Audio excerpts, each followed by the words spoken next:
The Joint Search Committee of Council and Senate, and we are going to start the proceeding. My name is Lamek Mwewa, and I have a very simple task this afternoon. I'm just going to be the Director of Ceremonies. Fortunately, I've been told I can't ask questions, so I'm very safe. Just maybe before I go into the protocol, I just want to advise, please, that we occupy some of these seats here to avoid when people are late to start going by. The hall is not very friendly. The space behind seats is quite narrow. And then I also want to announce that we have conveniences behind the hall, just here, for both gents and ladies. With that behind us, let me recognize the presence of our Chancellor, Professor Kachavivi, who is also the Speaker of the Parliament of Namibia.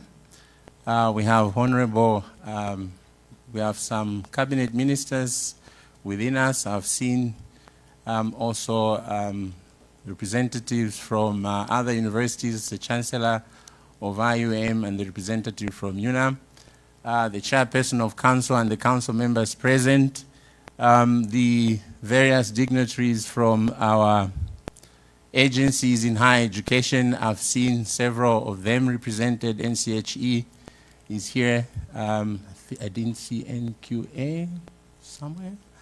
But also we have our executive management present. We have the SRC also among us. And also we have senior management, and we have also our deans. I see all the deans here. And then we have senior academics and others represented. Also our acting Vice-Chancellor is in our midst, Dr. Nikondo. Today we are going to witness presentation of the candidates that applied for the position of Vice-Chancellor for NUST, and we are going to witness two presentations this afternoon. And before I just invite the presenters, I would like to invite the council chairperson, Madam Florette Nakusera, to extend our welcoming remarks. Thank you.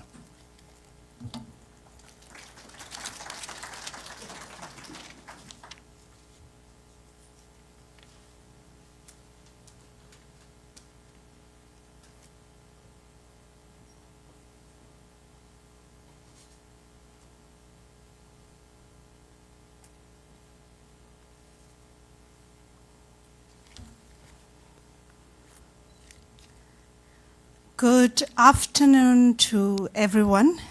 Thank you, Director of Ceremonies, for extending this opportunity to me to welcome everyone.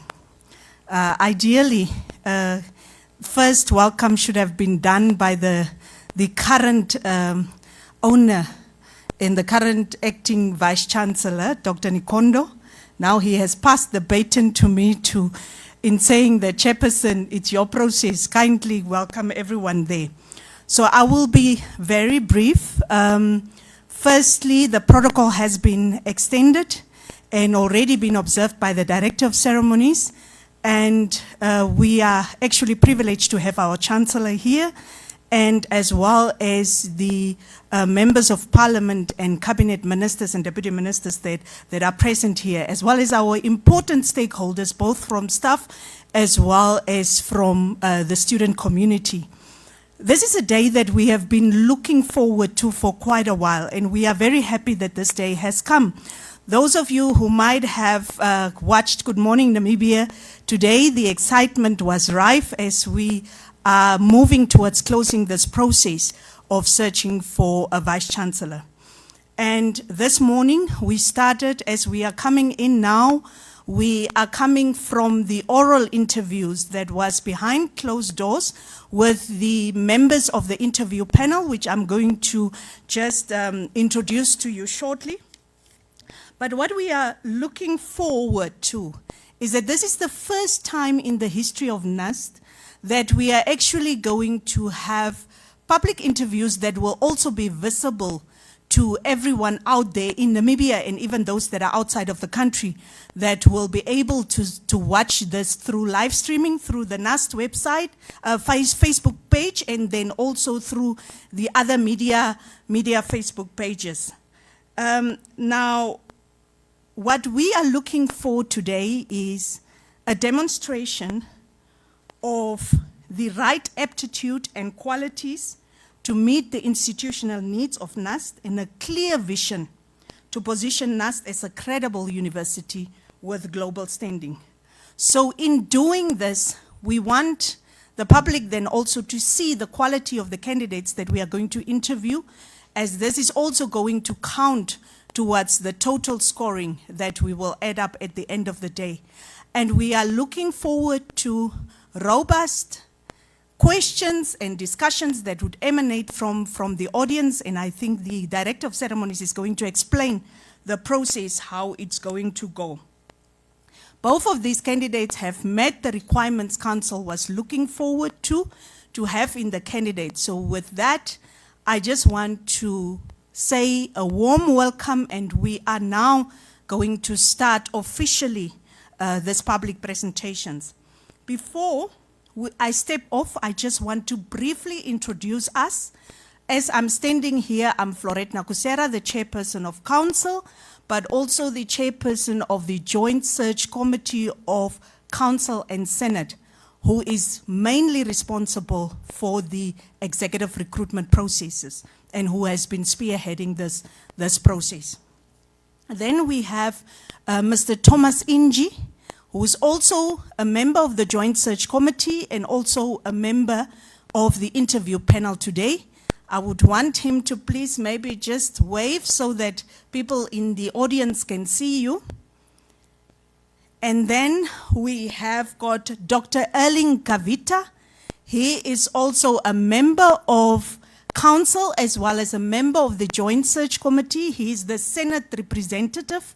If you can please wave, Dr. Kavita. And then we have got Ms. Gadiva Hamutumwa. You will not see her in the audience, but she has been joining us in the interview and here as well virtually. We are a University of Science and Technology, and we are making use of the technology to be able to then complete the process. Then finally, we have a panel member whom I would like to introduce briefly. He is an independent external panel member, so that all our thinking is not just in the same direction. And it is important that we wanted to bring in an independent person that is not from Namibia, that has been having that experience to run a university for quite some time. So his name is Professor Tantwa Mthembu. Professor Mthembu is an experienced academic leader who serves as the Vice-Chancellor and Principal at the Durban University of Technology since October 2016. He has been in the higher education landscape in South Africa for over 21 years. Prior to joining the Durban University of Technology, he served as the Vice-Chancellor and Principal at Central University of Technology from January 2007 to September 2016. So quite a number of years as Vice-Chancellor, also at the Central University of Technology. He was also the Deputy Vice-Chancellor and Vice Principal at the University of Witwatersrand from April 2002 to December 2006. So in terms of experiences of running universities, he has built up quite good experiences that we can only learn from. He served in various executive leadership positions, namely Chair of Universities of South Africa, USAF, Regional Chair for Central Eastern Southern Africa of the International Association of University Presidents, and Deputy Chair of Umgeni Water Board, Furthermore, he has a vast record of peer-reviewed publications in international reputable journals. Professor Mthembu is a mathematician by profession and holds a PhD in mathematics, Master of Science, and Bachelor of Science honors from the Vanderbilt University in the USA and the University of Witwatersrand in South Africa. Prof. Mthembu, please wave to the audience so that they are able to see whom we are talking about. Thank you so much, ladies and gentlemen, Director of Ceremonies. Thank you, and you are all welcome.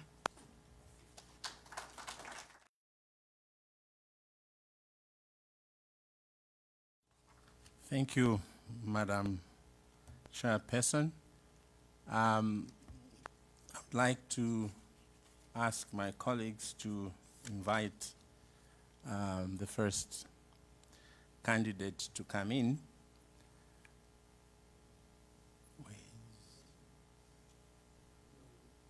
Oh, okay, sorry, I didn't see.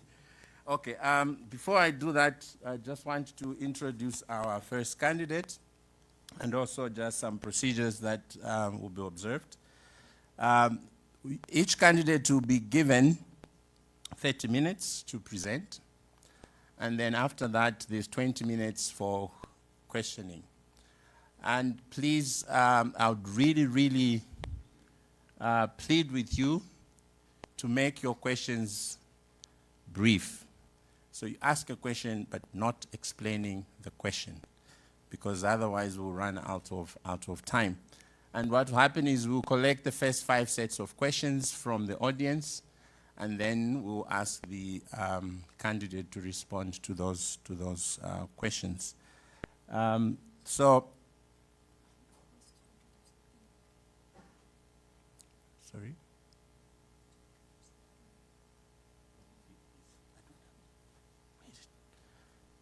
The candidates were actually given a theme.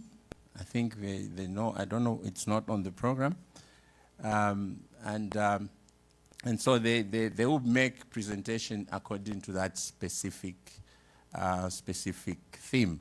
I don't have the theme with me here, so I don't want to repeat that theme because I don't want to make a mistake.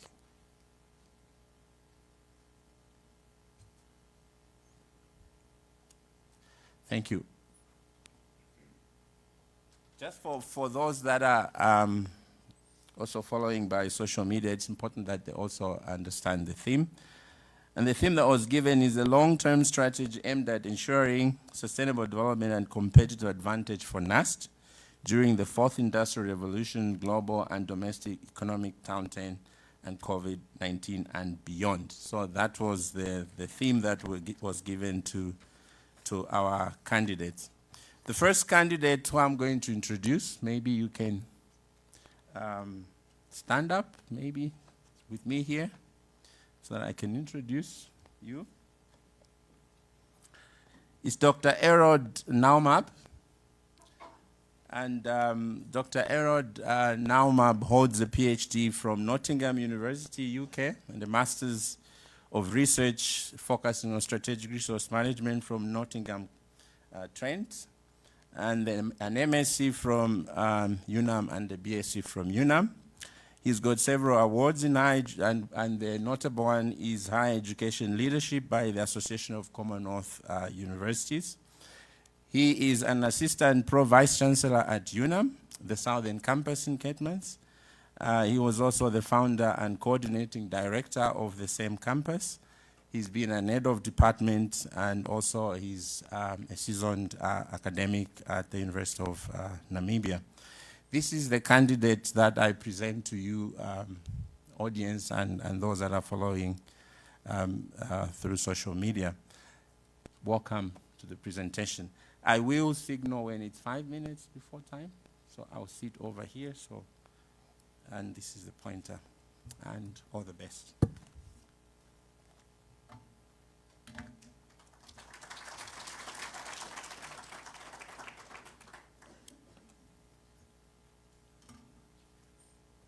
So, thank you, Director of the Proceedings, Good afternoon, ladies and gentlemen.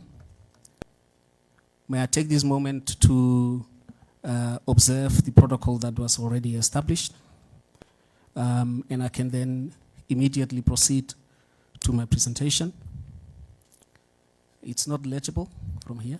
Thank you. The title of my presentation this afternoon is 463 Transformation Agenda, Unleash NUST. My name is Errol Naumap, and it's a pleasure, indeed an honor, to stand here in front of you and the entire nation to present the future of NUST. Next slide, please. Oh, yeah, okay. So my presentation is structured as follows. There are 6 sections. In the first section, I will present to you my profile so that you get to know me and get to see the context in which I make the propositions that I would be making. And in the subsequent sections, I will talk about the NUST mandate, what is NUST and what does it stand for. And then subsequently, I'll talk about the current and the future context of NUST. Subsequent to that, I'll talk about the vision and how do we attain that vision. That is the 463 Transformation Agenda. I will explain later on what 463 is, and then I will conclude. So, purposefully, I've divided my profile into 3 sections, and I think this is necessary because it puts the propositions that I would be making in context. As you can see, I have multiple qualifications, up to 4 qualifications, as the director has already said. 2 of those qualifications are at master's level. I have multiple awards as a student. One of those is Best Student of a University.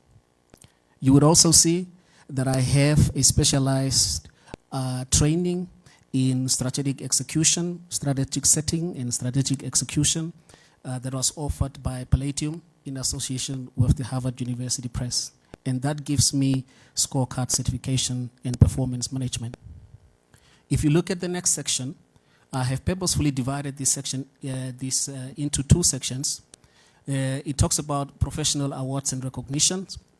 You would see that I have multiple professional awards. One of them, as he has already mentioned, is the Commonwealth Higher Education Leadership Award. But you would also see that in terms of the national role, I am the commissioner for Namibia's commission to UNESCO, responsible for science and technology. If one looks at the role that I play in terms of advocacy for science, education, and technology, I have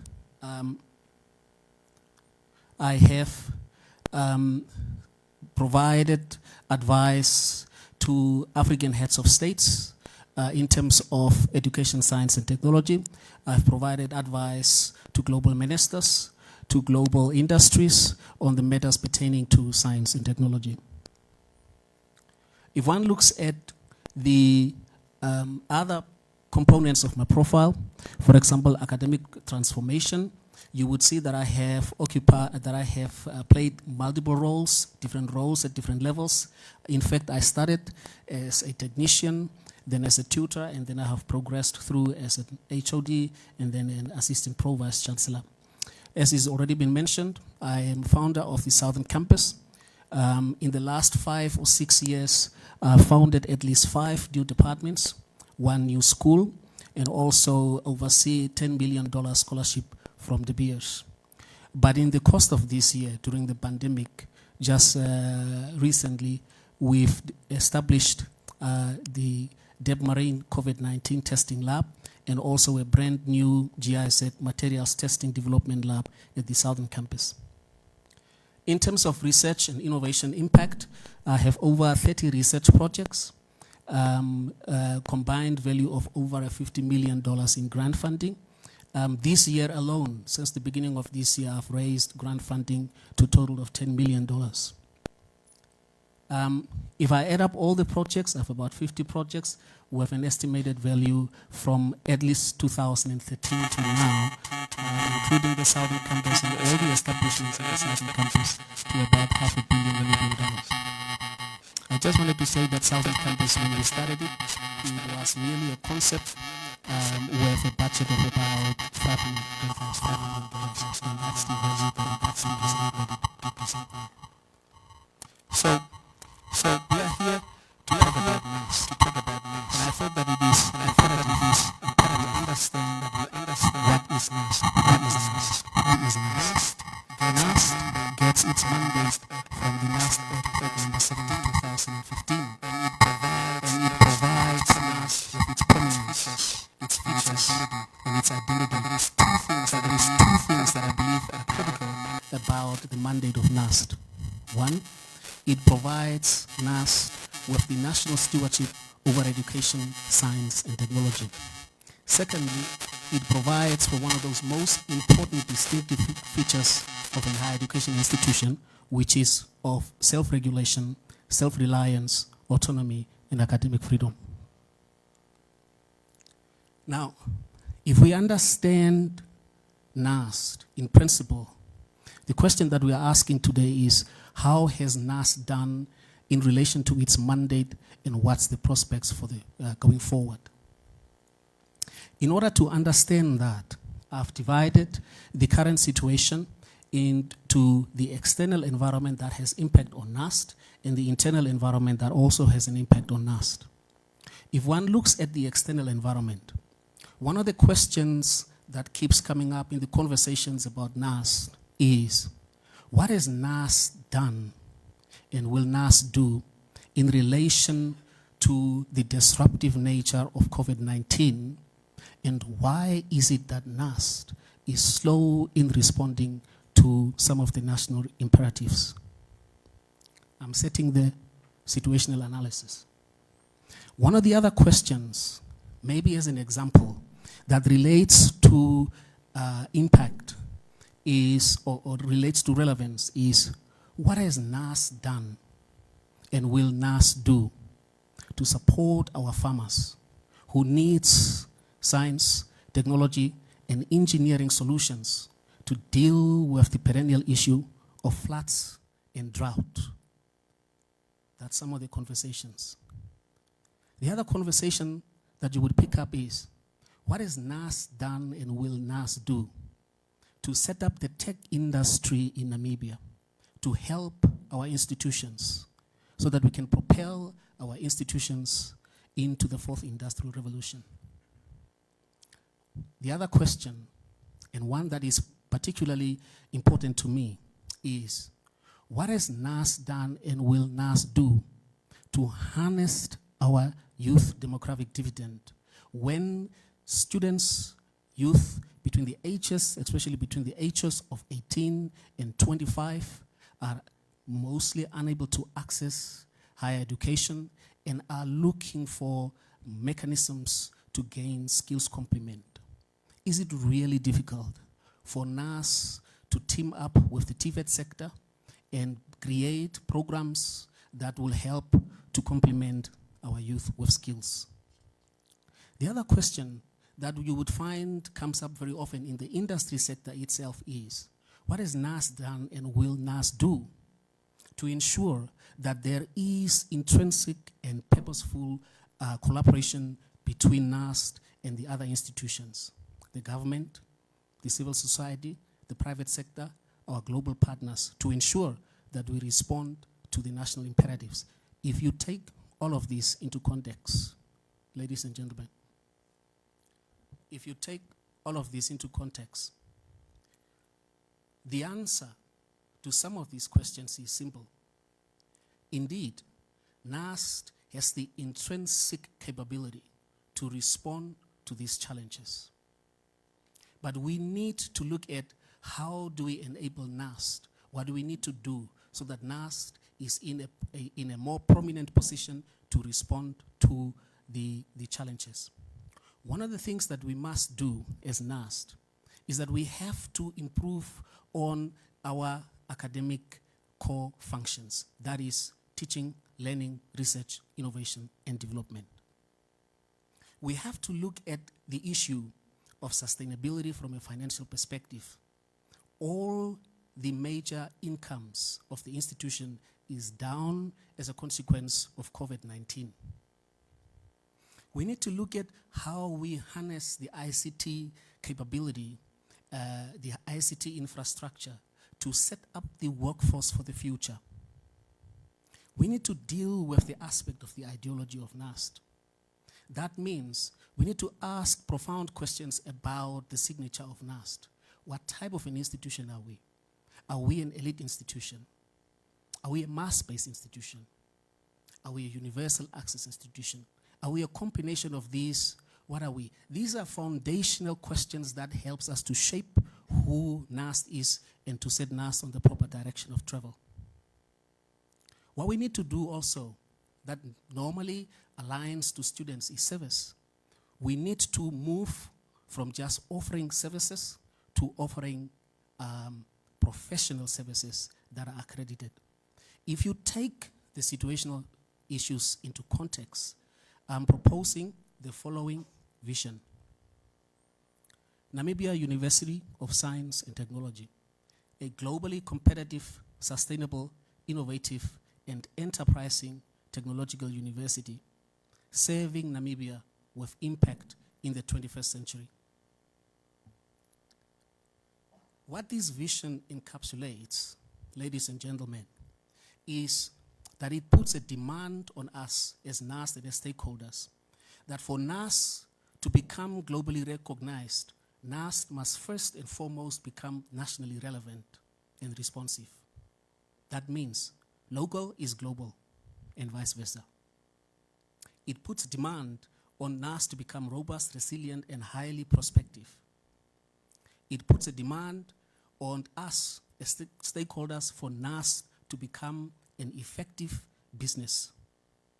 In order to then achieve this goal and understand this vision, and to understand these issues, we need to accelerate the transformation of NUST as a robust, globally recognized, STEM-based higher education institute ranked top 10 in Africa.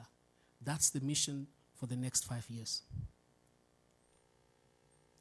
In order to look at this mission in the context of the vision, I'm proposing what I call the 463 Transformation Agenda. The 463 Transformation Agenda simply means that we are going to look at impact at 4 different levels. And then we are going to pursue 6 different goals. That's 4 and 6. The 3 stands for the 360-degree manner in which we are going to measure performance.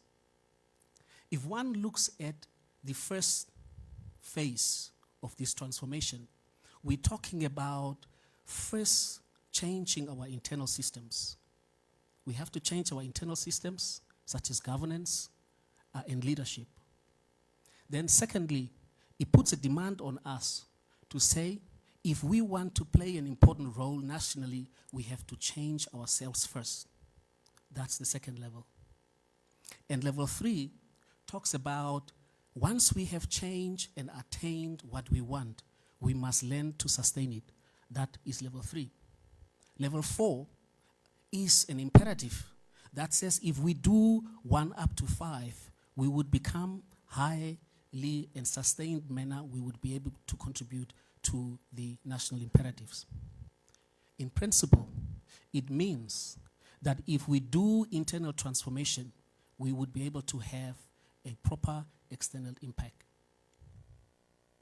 I'm going to take you through some of the goals into a little bit of more detail. The first one here is the support systems we want as NUST, together as a community and as stakeholders. What is it that we want? We want transformative governance and leadership. What does that mean in principle? Transformative governance in the context of a higher education institution that is self-governing means we have to think about reforms in self-governance. We have to think about our statutes. We have to think about our policies and our regulations, because it is through that we obtain our identity. We have to think about how we comply to the provisions of the law.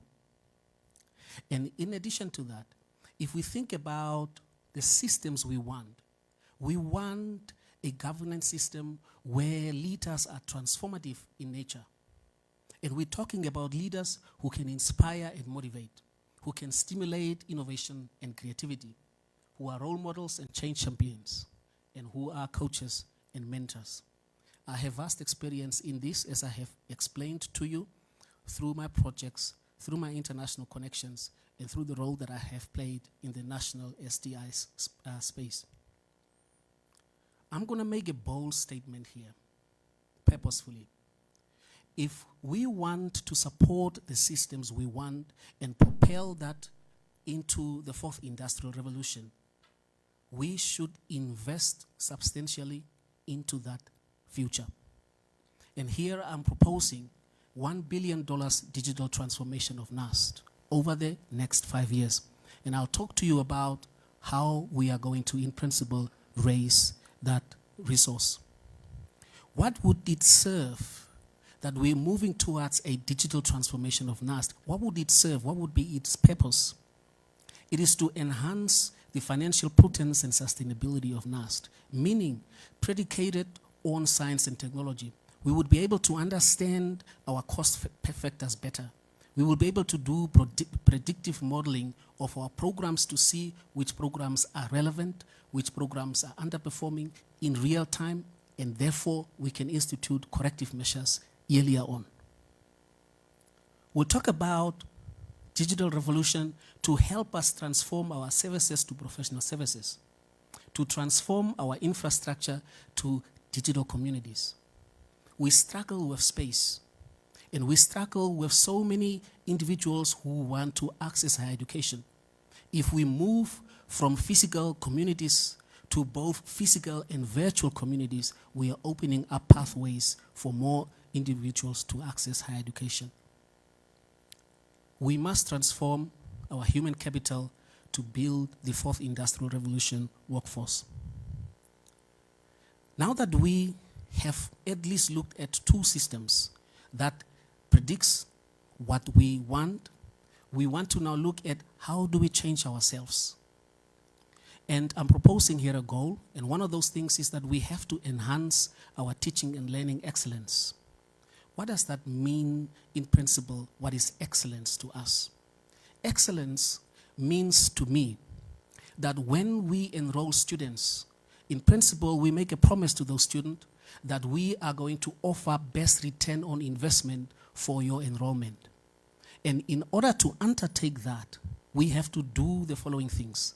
Digitization of teaching and learning, so that we improve on the financial sustainability at the program level, so that we enhance the academic performance. What does that mean? We've learned in the context of COVID-19 that there are mechanisms to disrupt the way we offer teaching. Through the digitization, we would be able to offer multiple pathways of learning. That means that students would have more options, students would have more resources at their base, and therefore improve on performance. What does improve on performance imply at the end? It implies that if the performance improves, the throughput improves. If the throughput improves, more students will graduate. If more students graduate, there is more opportunities because there are open spaces, more students to recruit. That pushes up your revenue. So we have to enhance the skills that is required for the future workforce. Through digitization, we would improve accessibility and also equity of access. And the internationalization of learning. That means our programs can reach international standards for normalization of quality. We need to look at how we also strengthen linkages to support work-integrated learning. The next goal that is so important to academia is research, innovation, and enterprise development. We have to change our research, innovation, and development environment if we want to become nationally relevant and globally competitive. And how do we do that? Through the digitization, we will be able to improve the quality and the throughput of basic research. Why do I think that that would work? here is the premise. To conduct research is based on access to information. However, in the global context, access to information is a commodity. It comes at a premium cost. Now, if our scientists are unable to access information that they want, they would lag behind. What it means is that if we invest into ICT, we would propel our scientists and our researchers further into the market so that they become competitive. I'm talking about the democratization of access to information. Some of you would call it open access. And if we improve on open access, if we improve on access to information, we would push our scientists and researchers into the future. Reforms in innovation and enterprise development.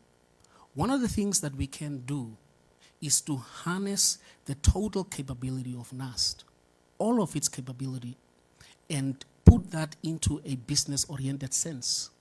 That means that we can set up smart hubs in all our regional centers to operate as business units. Smart hubs means that we offer technology transfer not only in Windhoek, we offer it everywhere in the country.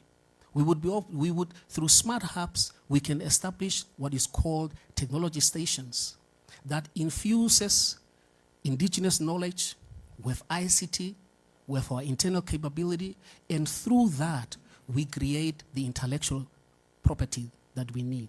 The intellectual property, therefore, gives us royalties, gives us licensing income, and that is how we are going to raise the $1 billion. We, through that, can very easily establish a commercial holding company, a company that would have various arms to look at the commercial interest of NUST, both from the IP perspective as well as from a business perspective. And what would it do in principle? It will help us to stabilize our financial situation by increasing revenue in our third stream income and increasing revenue in the fourth stream income. At the moment, there is no revenue in the fourth stream income. Ladies and gentlemen, it's been a profound honor to present this 463 transformation agenda. And in conclusion, I would just like to share with you that we shall achieve this vision collectively by enhancing the public confidence and trust in NUST, by managing all risk to sustain our reputation, by responding to local and global opportunities. But we have to learn to live within our means. We have to work together internally, but also with all other stakeholders externally and globally. And always, always, we have to be there for our students. I thank you so much, and I'm honored. Thank you.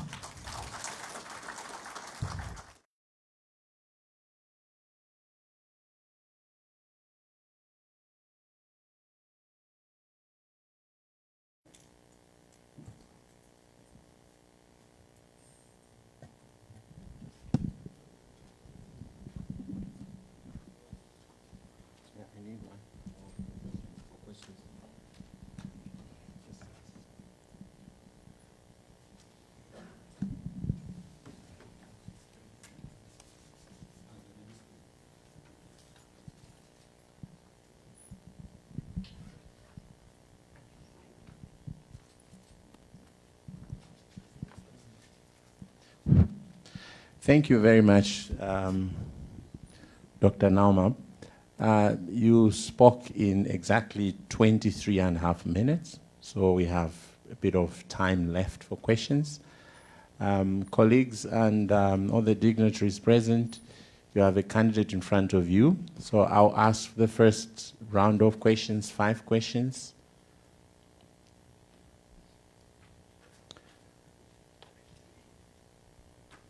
Yes, we have Theodora, is it? Okay. Yeah. We have 1 question up there, 2 questions. And then Honorable Shelenga has a question. And our internal council member, Juanita, has a question. So that's 4.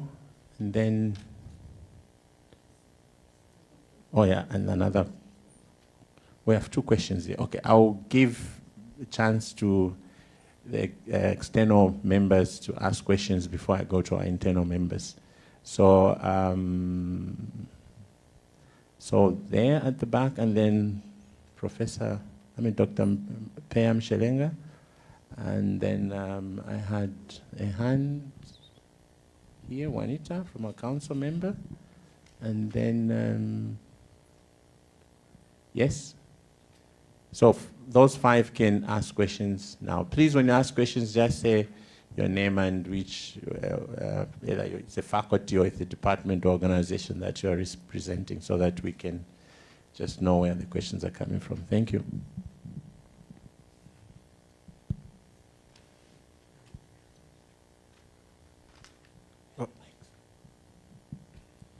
Well, I don't know whether there's a particular order or anyone can No, start. all those, if you have a mic, please, because the mics are distributed, so you can ask the question. Okay. Honorable Shelenga, you can Thank go. you. My name is Payam Shelenga. I'm the Minister of Information and Communications Technology, and also an academic in my own right. Having listened particularly to your 4th goal, I would like to ask, what do you think are the gaps existing between NUST as a university and the industry from the private sector in driving innovation for economic development? And what are the strategies that you will employ to forge cooperation between these 2 stakeholders? Because in your presentation, you indicated what you are going to do for the university, establishing the business hubs and so forth. Now, I would want to know what strategies you will employ to ensure that there's cooperation between these 2 stakeholders. Thank you. So, next question. Where's the mic? Is that mic working? Yeah, we can distribute that one also, so that we can be a bit faster. Yeah, you can give that. Someone to. You can distribute.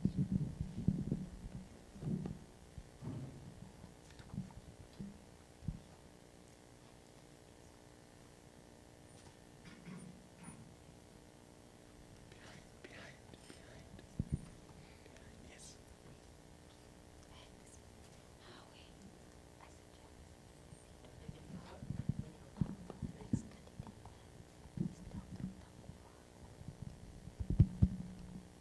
Okay, thank you, Doc, for the presentation. My name is Juno. I'm a representative at CALL, also the former SRC president. My question is, how would you effectively achieve the change in governance you seek if your conservative agents in those current governance structures do not change?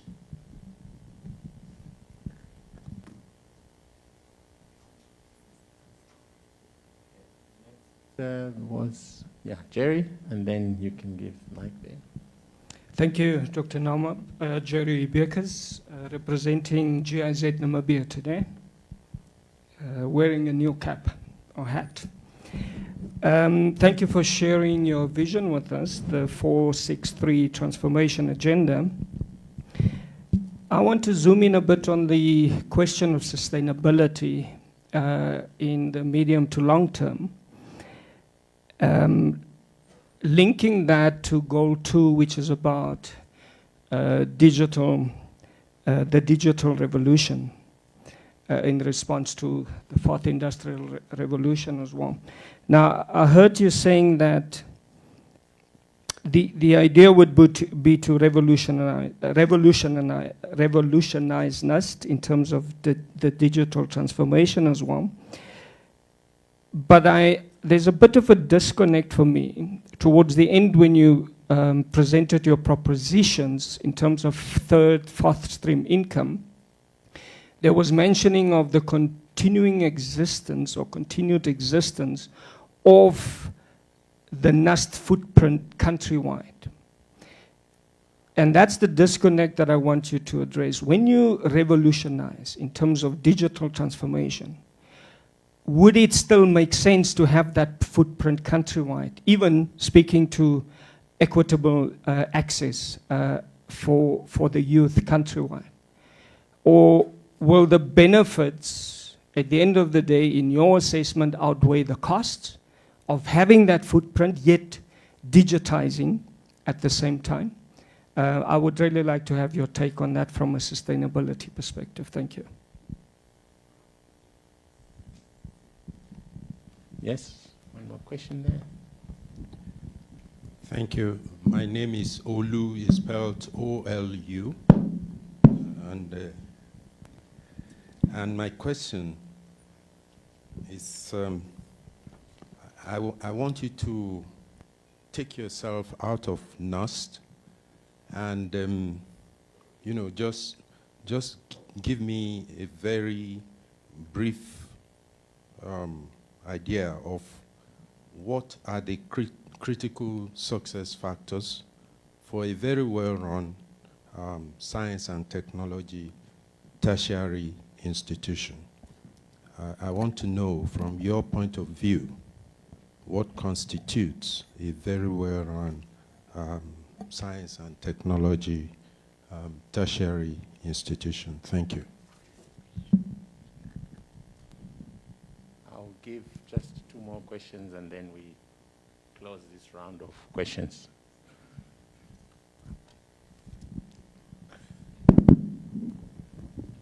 Please, you can sit, it's fine. You can sit. Yeah. You made reference to the demographic dividend in your presentation. I am wondering how you propose through NUST to contribute to the realization of the dividend, besides producing graduates into the already saturated or apparently saturated labor market. There's rising unemployment, you keep producing the graduates, and you want to realize the demographic dividend, and you cannot do that without high level of employment. Thank you. That's the last question for this round of questions. Good afternoon. Respect to you, sir, for being selected to be in this prestige run, to be the VC of the Namibian tertiary flagship, my pride, NUST.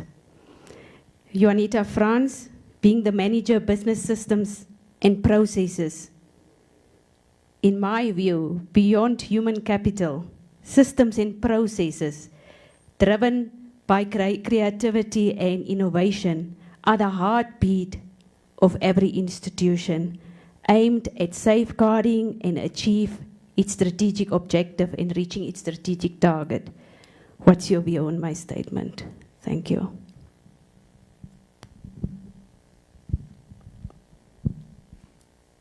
You can respond to in any order. You don't have to. Thank you. Thank you, everyone, for those wonderful, wonderful questions. I really appreciate it, and it seems that the presentation has been really engaging because the questions are really of high quality. I appreciate it going forward. I want to start with the SRC, who said that how would I envisage change in governance in an environment where there is conservatism. That's what I understood with the question. And I think in principle, governance is a shared responsibility. That means we look at the primary interest of the institution, which is to serve the students. And NUST is not for its own sake. NUST is to play a role that is nationally impactful. And I don't think that if we look at the governance system set up at NUST, that there is any one single individual who feels that that is not the premise.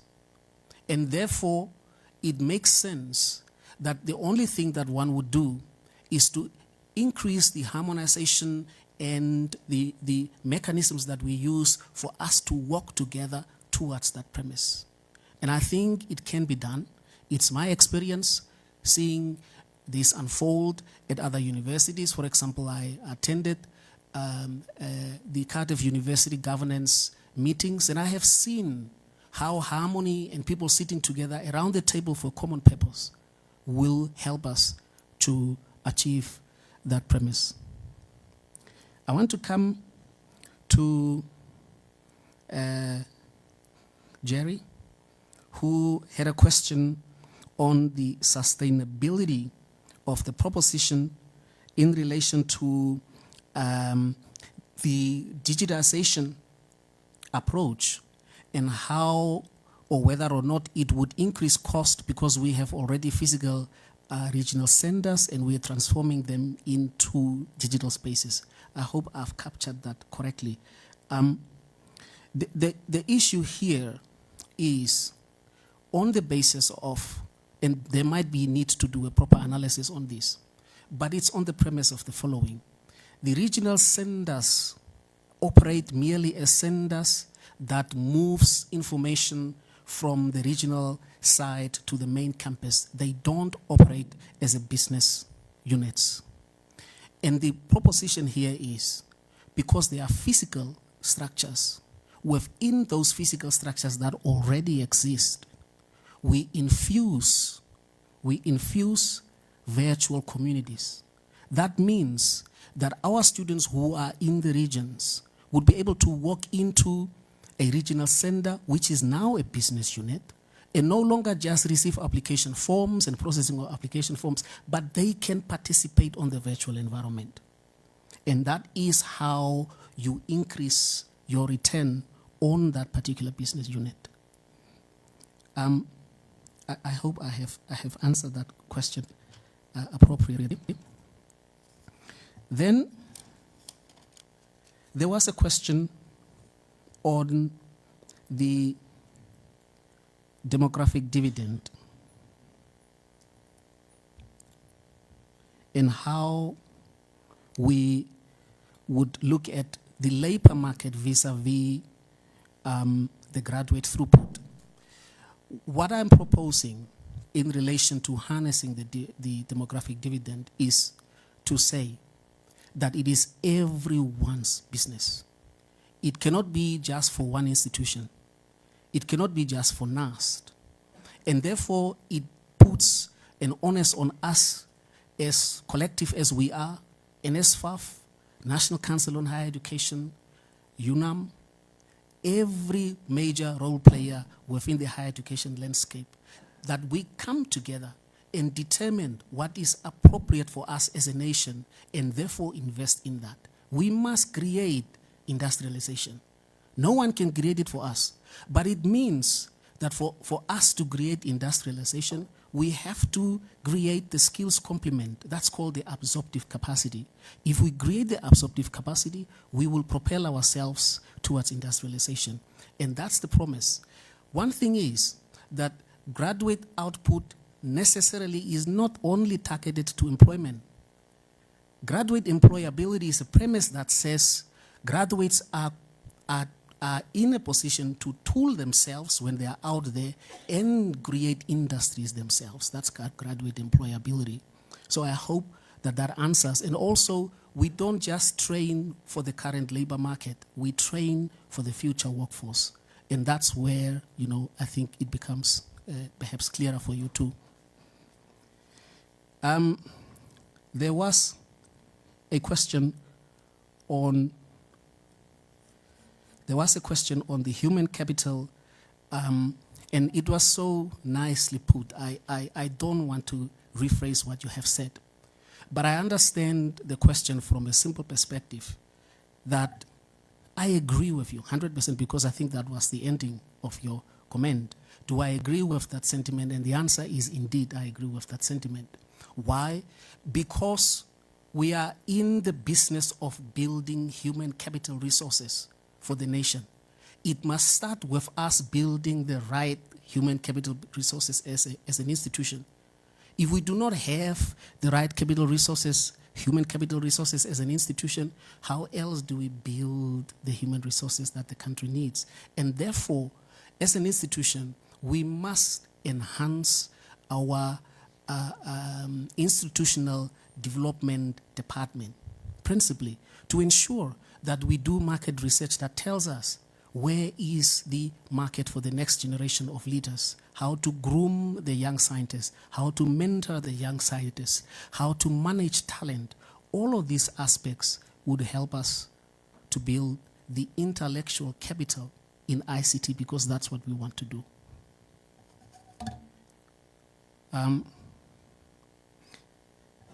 Then there was a question on remove myself for a moment from NUST and think about what is the ideal or the critical success factors for a science, technology, innovation landscape. And this is a very, very important question from the following perspective, and I will share with you my experience. I've assisted in the University of Namibia to set up the science, technology, and innovation ecosystem in the southern part of our country that did not exist before. And your question is, from my experience, what are those factors that would help us to nationalize that in a manner that we now have a functional science and technology innovation system? And one experience that I can share with you is at the SATEC level, I've initiated one project that was called Regional Connect. Regional Connect was a project that connects multiple countries, Mozambique, Zambia, Namibia, and South Africa, in a manner that these countries would share what is called open innovation.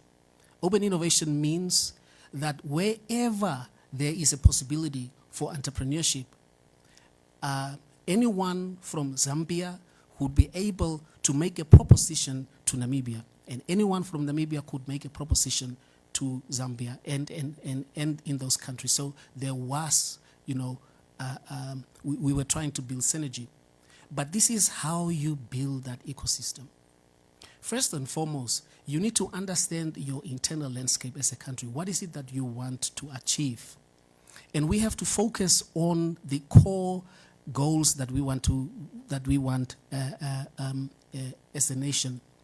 And I said that one of the things in the premise of NUST is the digital revolution. And if that is what we want, we have to begin to put multi-stakeholder approach. That means we do, in some countries, in some sectors, they call it quadruple helix. Quadruple helix means you bring all those actors together and you sit around the table and understand where the gaps are without making assumptions. We have to deal with this on the evidence base. And once we have determined that, we now have to begin with the process of investing in that shared future. The critical success factors are not necessarily replicable from one area to the next. It has to be within the context where you are going to create the STI ecosystem. And for NUST, I give specific examples of how we can create that NUST STI ecosystem. There was a last question from Honorable Minister. I leave your question last because it's a very good question. The question was about the gaps that exist between the industry and the university. And with respect to the fourth goal, how would I go about closing the gaps? What strategies would I undertake? The most important thing, as I said, about NUST is that NUST cannot be for its own sake. NUST must begin to live its mandate, which is to have an impact at the national level. In order to do that, NUST has its own internal capability that we call NUST intellectual capability. And then we have the industry that has the industry capability. What it means is that we have to do what is called bi-directional transfer of knowledge. What that means is that the industry would have its own knowledge base, and that knowledge base is infused into the university. And university infuses that knowledge into the industry. That's the bi-directional knowledge that I'm talking about. And this can be done by creating platforms where the industry and the academia meet on regular basis with purpose. And we look at where do we transcend. And that means that an expert in, let's say, geological sciences who sits in the industry, who works in the market, is one of those individuals who have to work with our students within the academic space. And our academic lecturers and researchers must move out of their labs and their classrooms and be part and parcel of what happens in the market space. And that's how we generate and close that gap. I hope I've answered your question. Thank you. We have barely 5 minutes left. Dr. Nauma saved 5 minutes, so we have 5 minutes. If there's a burning question, I'll take that. Vincent? It's not burning. Okay, we have one question here.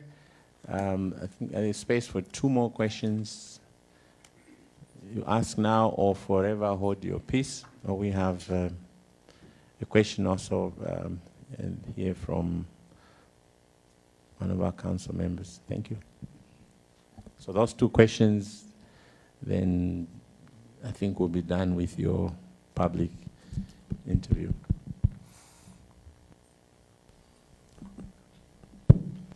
Good afternoon, Dr. Nauma. This is Vincent Noasip. I represent the National Commission on Research, Science and Technology.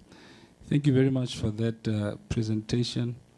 It was well pitched, but I believe it is, my view, loaded with statements of intent and very little on how you as the prospective VC of this institution is going to transform those statements of intent into action.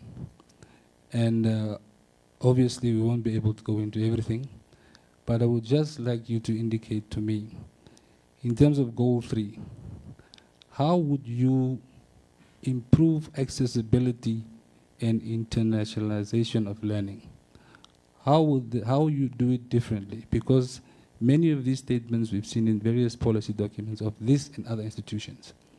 But the key thing I want to understand is, when you are the VC, what will you do to improve accessibility and internationalization of learning? Number 2, in your preamble of the when you started the presentation, you said we needed to identify what kind of institution this is. Are we an open access, all access university? Are we a center of excellence? I would like to understand your view. What do you think this institution should be for the nation? Thank you. The last question.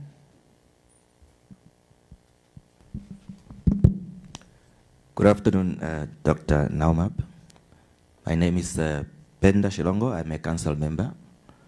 I would like to find out, apart from the fact that you identified us to have an internal intellectual capacity to achieve your 463 agenda, what is your leadership strategy in managing or changing the organizational culture so that the NUST community can follow your tone towards achieving the 463 transformation agenda?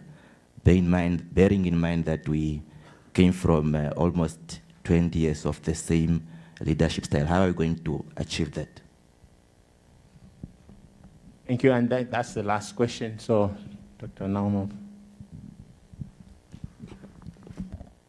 All right, thank you once again for the questions. I'll respond to Vincent on the question of how part of the goals that I have proposed.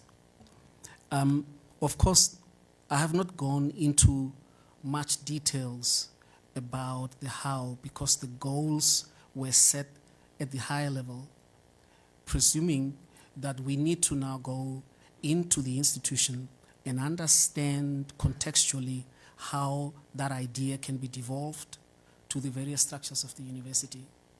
And that would be the modalities through which this can be attained.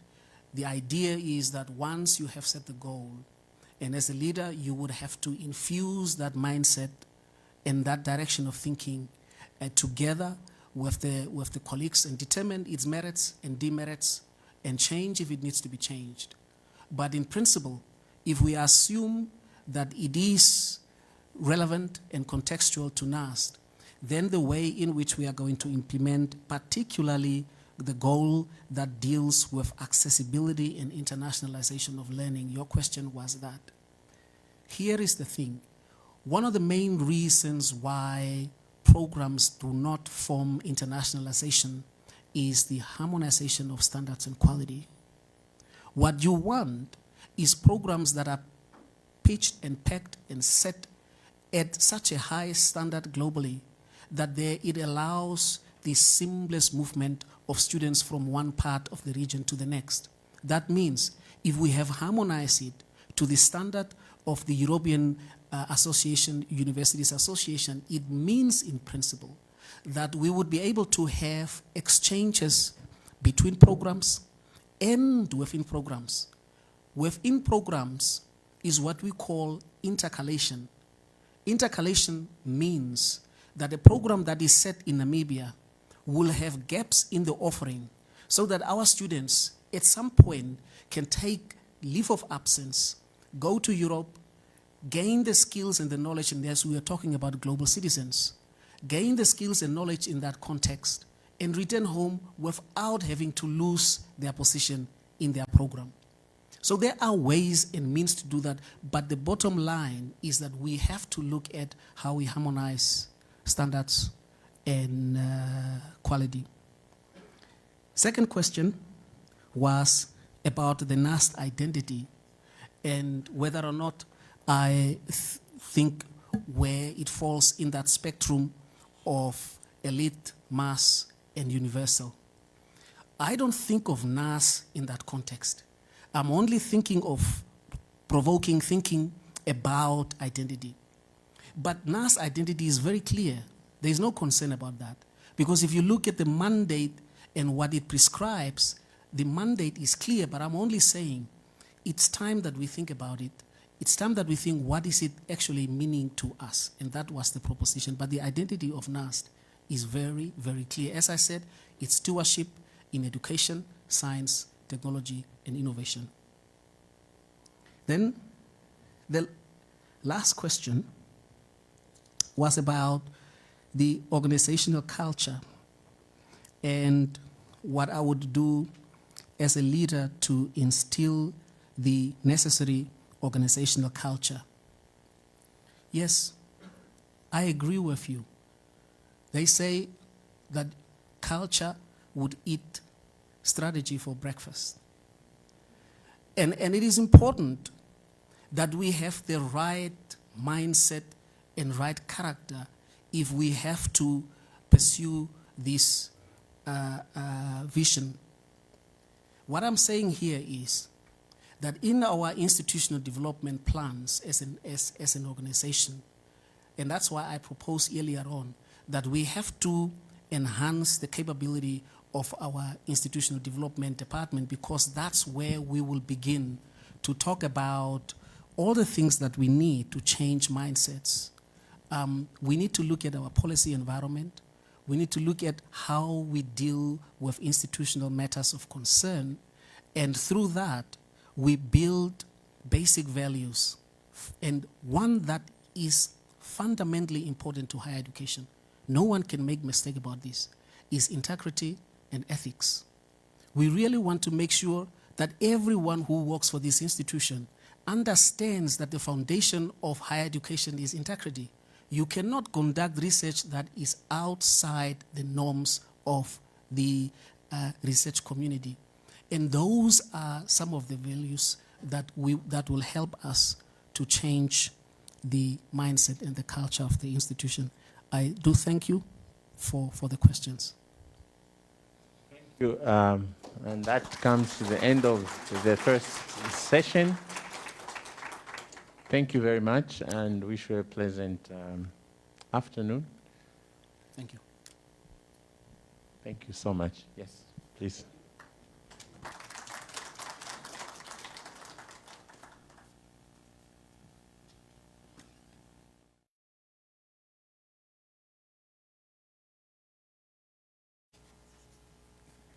Can I have sanitizer?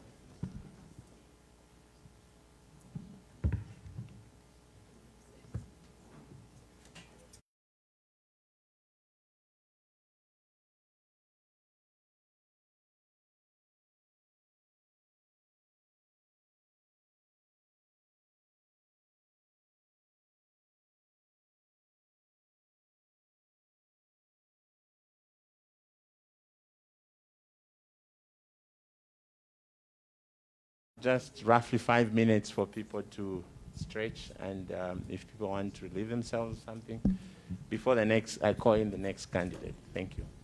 Just 5 minutes. Please, don't go away. Just short break.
Where's the next candidate? Oh, now you're saying, I was expecting you to say no. I'm just learning that you are stubborn. So, just alert the next presenter talk too close to the mic. No, I think I will. It's causing a lot of, so I realized when he's presenting, let me just show you. So when he's presenting like this, when he looks at the slide, he does this. Okay. It's on. When he looks at the slide, The mic is supposed to be below the chin.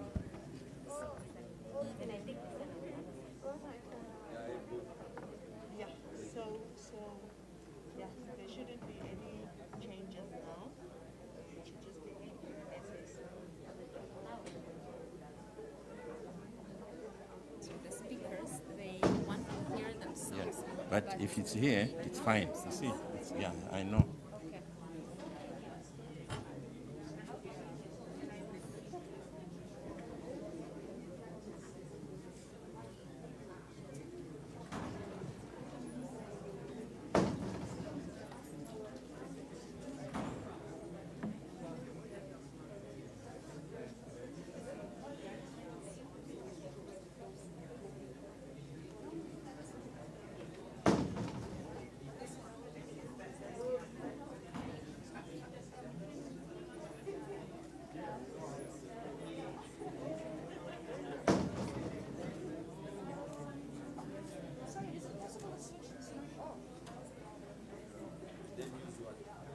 No, just for now, because we have a live video going through, so the noise is going through the studio. So just we could hear Twishi and stuff.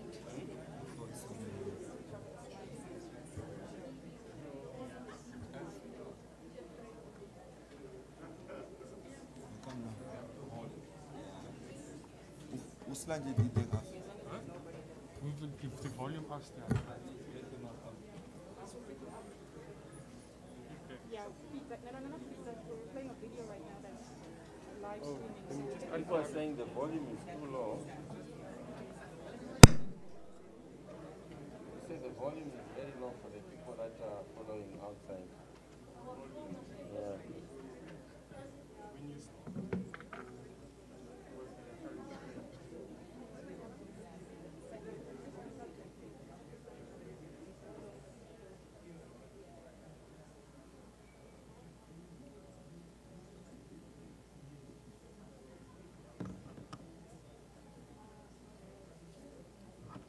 Okay, come. Start.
Okay, I'm going to invite our next candidate to come in.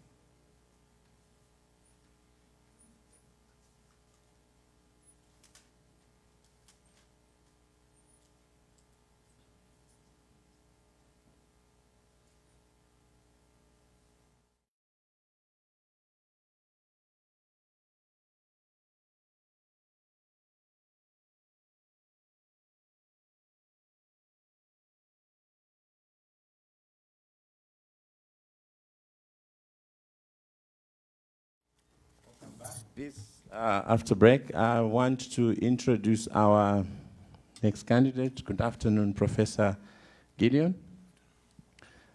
With you, we have the public audience. We have the Joint Search Committee of Council and Senate. We have the EXCO members. We have external members. We have even honorable ministers. We have the our Chancellor. We have also representatives from other universities. We have Professor Namwandi is here. We have people from the agencies, NCHE, NCRIST, NSFAF. I've lost the NSFAF acting director. We have the deans.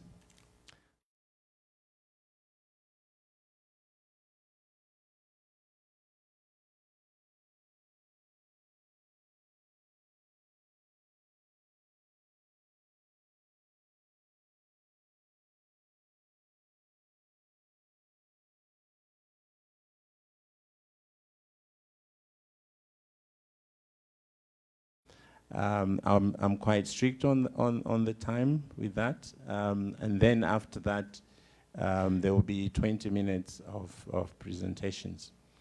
And you'll be given the questions will be asked in bulk, and then you would have time to take down those questions, and then you can answer them. Distinguished guests, let me introduce the candidate, Professor Gideon Ferdinand.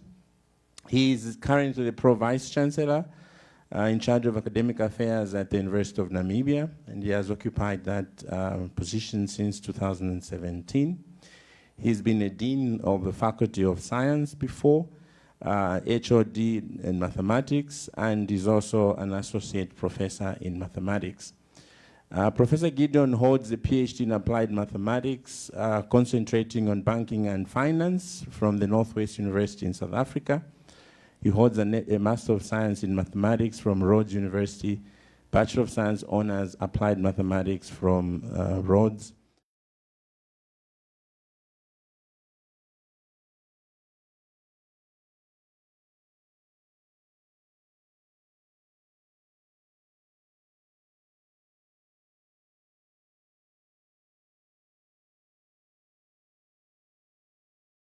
This is your candidate for the position of Vice-Chancellor at NUST.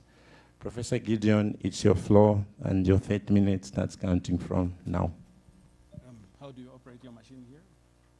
Yeah. How do you operate it? Just do this. Yeah, these ones. So here you want to point out, and then you can advance with this here. So here you advance. Okay. And then in the middle is a pointer. Okay. Good afternoon, ladies and gentlemen. My name is Ferdinand Gideon, currently the Pro-Vice-Chancellor at the University of Namibia. I would like to thank the University Council for granting me this opportunity and participate in this noble exercise. I have been requested actually to project my vision for NUST for 2021 to 2025, which is anchored around sustainable development, fourth industrial revolution, global and domestic economic downturn, and COVID-19 and beyond. So my presentation will be structured as follows. I'll take you through the introduction. Then from there, I'll take you through my strategy. I'll give you the scope of my 100 days in the office, and then from there, I will then give you my credentials, and then I'll conclude. Ladies and gentlemen, I'm going to start my presentation with a question.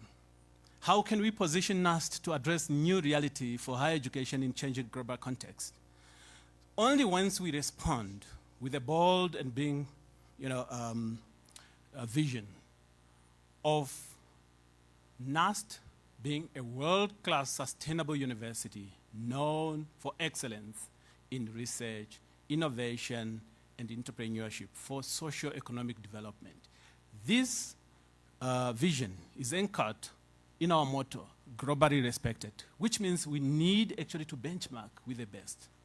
And it will be driven by 4 key strategies: the governance and leadership, learning and teaching, research and innovation and development, financial sustainability, and stakeholder engagement. And our vision to be the best, the university of choice, it's also anchored around some of the higher level programs of our country, like the NDP5, and also some continental programs like AU, Agenda 2063, and also Global Trends, SDGs. Now let me take you through in details on our strategies. The first strategy, governance and leadership. NUST is established by the Act of Parliament, Act number 7 of 2015, and it should be actually governed as a good corporate citizen. So it is critical for a well-managed university, and this is important for its operations and also performance. Now, if we look for a good managed university, we have to plan.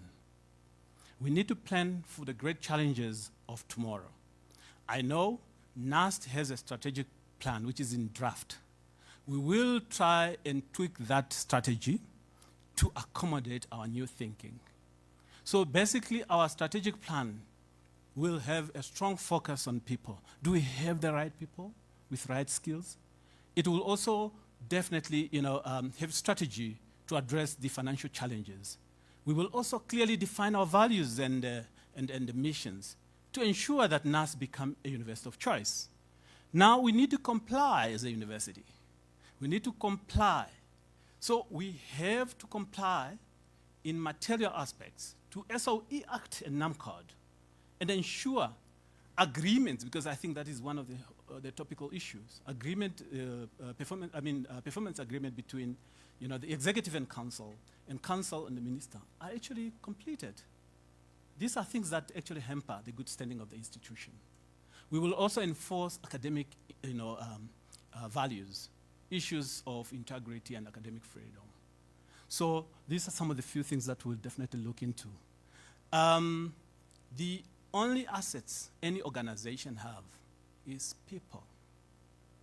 And when I went through your strategic plan, the draft one, I realized that there is a ratio of junior staff and senior staff, which is a little bit more concerning. And I think that we also have fewer professors and people with PhDs. So we need to put an aggressive staff development in place to address this. So for skills acquisitions and higher degree attainment, by setting aside a budget and also engage our partner institutions that are interested in capacity building programs to help us actually to build the capacity for our staff member. So NUST need to be managed as a good corporate citizen. So that is really what we have to look into. The second strategy is teaching and learning and teaching. Young and old learners are moving around the world looking for a better product. The reason being, education has become an indispensable commodity. So what is the challenge? The challenge here is, how can we adapt to the new norm? The new norm is education 4.0. We need to jack up. NUST need to be a game changer in higher education space. So we need to make sure that our education is very broad, deep, and rigorous. And we really need to revamp it so that it becomes student-centric. How can we do this? We are proposing that NUST become, its education become a combination of brick and mortar and virtual learning environment. Here we are proposing a hybrid university, a university with face-to-face, with double cohort, meaning we need to increase the student number. And then we should also have online coupled actually with distance. So my proposition is, with the same infrastructure and same people, we need to devise a strategy and grow the student number to 30,000 in the next 3-4 years. So that is what we need to do. And the online part with distance, it's actually a very interesting area where we will focus on skills futures work program. So here, it will be a network of global ideas and skills, an alliance of world universities facing on global challenges. You take courses from MIT, from Singapore, Institute of Technology, from Munich, University of Technology, and then also from Kwame Nkrumah University of Science and Technology, even from our neighbor, university in South Africa. Put them together. Try to understand what is our need. Offer them. Then you will produce actually, global citizen. So COVID came. It actually disrupted the higher education and many other services. But to us, COVID was a good news because it brought transformations in higher education, and we responded actually with virtual education. So what we are proposing is a great deal of investing in a digital, in transforming the university digital estates in the next 4 years. So what we are saying here really is, do we have the right servers in place? Is our library digitalized? Do we have the right skills? And we are going to put an initiative in place. One student, one laptop. And you will ask me how. So definitely we will do that. Do you know that progressive companies have actually decided to drop qualifications as yardstick in their selection process? Ask me why. It's simply because we need to listen to their requirements. So we'll develop a robust curriculum that have industry in mind. And it will be a multidisciplinary curriculum. We will ensure that our program will actually target the growth sector of the economy, and pedagogy will actually intertwine work and study. So what we are saying here is that we will have a strong work-integrated program. Now, let me ask this question. Why should fourth year and third year students, final year students and third year students, be really trained here at NUST? Why can't we ask them to spend the whole time in the industry? You have a very strategic program in biomedics. Enter into a partnership with NIP, and NIP will become our laboratory and our teaching place, so that these guys really become conversant with what is happening in the industry. So much of the learning have to take place outside the classroom in the industry. Now, there is an issue of skills. So are we aligning ourselves to the needs of the fourth industrial revolutions? We need to devote, when we are teaching, or our teaching should devote time to soft skills and other specific skills that the industry need for our students actually to perform. That's what we need to do. So one would ask a question, but how can you address the needs of a digital learner? We really need to focus on digital skills for a digital economy. So here we'll mainstream mathematics, data science, and programming to become compulsory for our students in the university, because this is the future. It's not just mathematics module here. It must be somebody who is holistically trained in this area. That's really what we need to do. Now, you know, university responsibility have changed. Student employability is now becoming a responsibility of the university. So what we need to do, we need to actually, we must actually make sure that entrepreneurship become a compulsory program of the university, so that we groom job creators and ensure that our students focus on entrepreneurship and innovation activities. The organization or our university should focus on enterprise development, because we are an applied university. That's what we need to do. So in a nutshell, we will address graduate employability. And in other contexts, we need to topple conventional walls between fields by changing our system from faculty to schools. And also, instead of having departments, we must actually build what we call academic clusters. That is the modern way. And the reason being that it's at the juncture of discipline when innovation occurs. And the University of Science and Technology requires this. So there is an issue of NUST having actually about 6 faculties. We will focus on that one. It's a beautiful, when I look at things, it's a beautiful setup. We will focus on that one and transform it. So with this academic cluster, I mean fields like product development. You need to integrate, say, health science and social sciences. You could also integrate issues like design and specialized businesses, so that at least you get somebody who can really innovate around this. They don't see fields, they don't see departments. So what are we bringing on the table? We are proposing an interdisciplinary education across NUST programs. However, there is one thing that we have observed, and that is NUST is very compact. It's too centralized. The future size and the body of NUST need actually to be interrogated. So it's surrounded by many businesses and the expansion is a problem. That, I think, is something that needs to be really looked at. It must serve the society. We need to expand NUST so that it becomes a university of choice, and it should also participate in local development programs. So it will be very hard to do it right from here, because you also need actually to learn from the society, for the society as an organization. So what we are saying here, we will actually make NUST a global marketplace for knowledge. So this is what we are really anticipating for. So ladies and gentlemen, so in this academic space, everyone is actually striving to make his or her university a global leader in research by raising the profile in the academic space. So what we are saying here, we need to conduct research for the benefit of the society, transiting from basic research to applied research. So this is what we need to do. How can we do this? We need to push research without boundaries, attracting actually renowned professors from various fields, bring them together to create what we call clusters. So this is what we need here if we really have to get into research. This type of research should be aligned to the global future, multidisciplinary and multinational, and it should lead to product development. This is what we need to do as an organization. So we are proposing integrative research in interdisciplinary and transdisciplinary. It's our key strategy.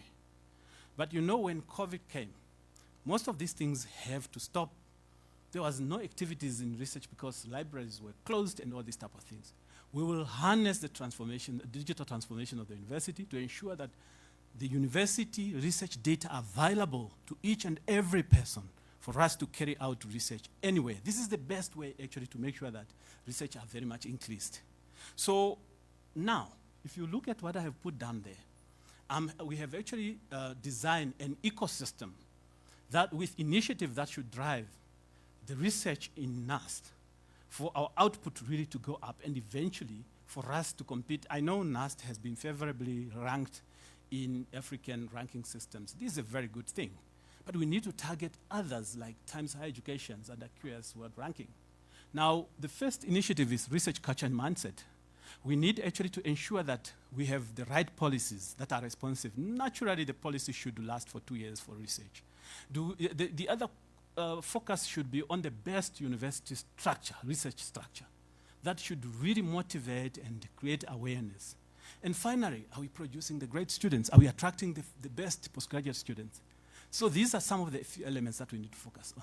The second element is research capacity, focusing on research infrastructure. So here, we really need to focus on research infrastructure that are of higher note. So I think the best thing to do is basically to launch one proposal, the best proposal, and this is one of innovation we want to bring. And that is corporate laboratory for industry, focusing on industrial research. Now, look, you have a beautiful center of logistics that is actually funded by KfW. Why should it be here? You have the Wavish Bay Corridor Group, and you have TransNamib. Bring this partner together. This lab must be either at one. I think TransNamib is very strategic because the Wavish Bay Corridor might be too far. There, you know, this industry are leading in latest research or topics. Then our students and industry will concentrate on complex industry problem, providing innovative solutions. That's something that we need really to look into. And we also need to create what we call research alliance. Take MIT, Singapore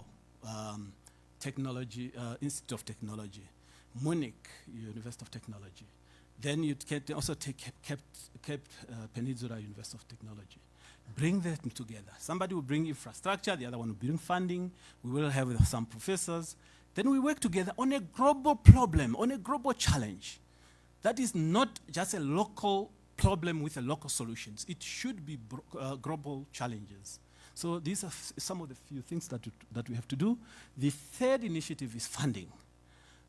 Even if you try hard and you don't have funding, nothing you can do.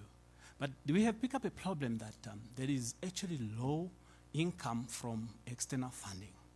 We need to make sure that we increase that. How? By focusing on innovative research for economic development that enjoy international recognition. That's what we really need to do. And if the emphasis is on the good cause, donations can come from foundations like, Bill Gates, Melinda and Bill Gates foundations, Ford foundations, etc. They have nice programs that can fund this, and it's just up to us to put up proposal. We should also increase our presence in scientific networks and collaborations, like Roof Forum, Sarua. They all have capacity building programs and programs actually meant for emerging researchers, and they are funded. It's how we organize ourselves. And there is also philanthropic. It's a new emerging area. I'll talk to it later. So I now need to move to the fourth initiative, research management and research communications. Here we are talking about how do we really optimize, applications from institutions for grants. There is a scenario in 2014. Europe actually offered about 5,000 grant applications to Africa. And only 4% of them make it into African university. The reason being that we have a poor research leaders, leadership and managers. So now we need to respond by implementing a robust research governance infrastructure, with a robust research governance infrastructure and financial management systems to make sure that we really up the game. And NUST need to come up with the grant management unit to really facilitate this. So this is what we really need to do as an organization. Now, if we push all these initiatives that are in our ecosystem, we can easily improve the research productivity of the institution. However, I would like to focus a little bit on innovation. Here, look, COVID brought some disruptions, but I think it also brought opportunity for us to put interdisciplinary team together and develop some innovative solutions. So for us, one of the key innovative ideas that I would want you to focus on is vaccine development or drug development, so that we innovate around there. I saw what Singapore Institute of Technology is doing, and Munich, and also MIT. But I saw also Kwame Nkrumah. They have also some very good activity. We need to bring all these guys together and really ensure that it's made here in Namibia. So we have to innovate here. And there is also one issue, according to your act, the university needs to focus on key economic activities. And other universities are focusing on incubators, science parks, et cetera, et cetera. I think we are proposing a learning factory. This is an opportunity that actually gives students to operate or perform in a real production environment. It enhances Industry 4.0 skills. And it's something that we should really do as soon as possible. So it helps people to innovate in institutions. So if our research are of groundbreaking, we can really commercialize and innovate around them. So that is what we went. Now, what is that we are proposing? What is that we are bringing on the table? Holistic research for the benefit of the society. That is something we need to address as an institutions, and that is what we have picked up. So the next strategy is financial sustainability. You know, government has been the main funder of NUST, just like any other public institutions in Namibia. And the funding is going down up to probably 65%. So we need to innovate. We need to broaden revenue as an organization. The first strategy here is basically to increase student numbers. I have introduced to you a hybrid university with face-to-face, and face-to-face must have a double cohort. A morning cohort with 11,000 students, an afternoon cohort with 6,000 students. Same infrastructure. It's just a strategy that we need to put in place. And then online, with distance coupled together, give us 6,000 students. This translates into roughly 800 million. So this can help us actually to sustain. We just have to be a bit smart and attract more postgraduate students and international students, because they are likely to pay and can subsidize our students. So that is really something that we should do. So in this space, in a short term, that is what we can do as an impact in terms of bringing in revenue. In a long term, we will look at other, or explore other avenues. We will work with other players in the sector and ensure that the sector is actually sustainable. Lobby, particularly the issue of education levy. Maybe there is a scope to expand that scope so that the funding could spill over to higher education as well. So we need also to focus on short courses and consultancy work. But all in all, friends and alumni is also another opportunity for funding. So there is philanthropic funding that I've just spoken about. It's a growing sector. There are about 260 of them in the world. So we need to establish a charitable trust as NUST for us to capitalize on these. And appoint a representative, because Europe is a green area in Europe, so that he can actually assist us. We don't need to recruit somebody and pay. We just need an influential person that we can recruit. We can recruit as an institutions. So in 2016, the charitable organizations have actually invested about 320 billion in education pounds. So, and UCT is the only African university that is benefiting from this. We can learn from them without reinventing the wheel and then be able to capitalize on this. So these are some of the things that we really have to do as an organizations. I'm very much privileged to be part of the University of Namibia, where recently we have established a company that is generating money for the institution. And the NUST Act, Section 4(2)(b), made provision for the institution to engage into commercial activities. This is the company that should have subsidiary, and your hotel could be the first, but we also need to engage government and look at fishing quotas so that we can have a fishing company. But there are many other hanging fruits. The UNAM company during COVID have drawn in about 10 million just during COVID because they have worked on sanitizers, et cetera, et cetera. Cost-cutting measures is key. We need to prioritize, maybe freeze some vacant positions, and also freeze, capital projects, and really look into the efficiencies in the system. Here, what we are saying is that are we sure our program are properly costed? Energy and water is a wastage there. We need also to look at telephones, and we need also to look at our procurement systems. These are things that we really need to do. And then we also need to look at wastage. So basically what we are saying is that we need to audit our programs and see if there is program X which is similar to program Y. So, and then we need also to audit skills so that we can see if there is another Gideon somewhere that need to be placed somewhere. It's not about it's just to place people correctly. And then we also need to look at some areas where we can reduce, but provided that we cannot actually affect our aspirations. Infrastructure, I know infrastructure will be externally funded. Now, stakeholder engagement is very key because we will focus on value proposition, standardization and accreditations, and internationalizations. So those are things that we will look into. Let me take you through my 100 days. Here, 100 days is very key for any new leader. We will actually make sure we prepare just during the countdown time, and then we'll engage our stakeholders. I will engage my executive to understand what is that important, assess the organization, and then after assessing the organization, I will develop the strategic plan, widely consulting, and then have buy-in, have council approve it, and then we implement it. Gideon's credentials. I have a PhD in mathematics, master from Northwest University in South Africa. I have also a master's and honors from Rhodes University in applied mathematics, and I have a Bachelor of Science from UNAM. I have two qualifications in business and management. They were mentioned. Academic growth. I have been promoted through credential systems of the university, from tutor, lecturer to up to associate professor, with over 90 scientific papers.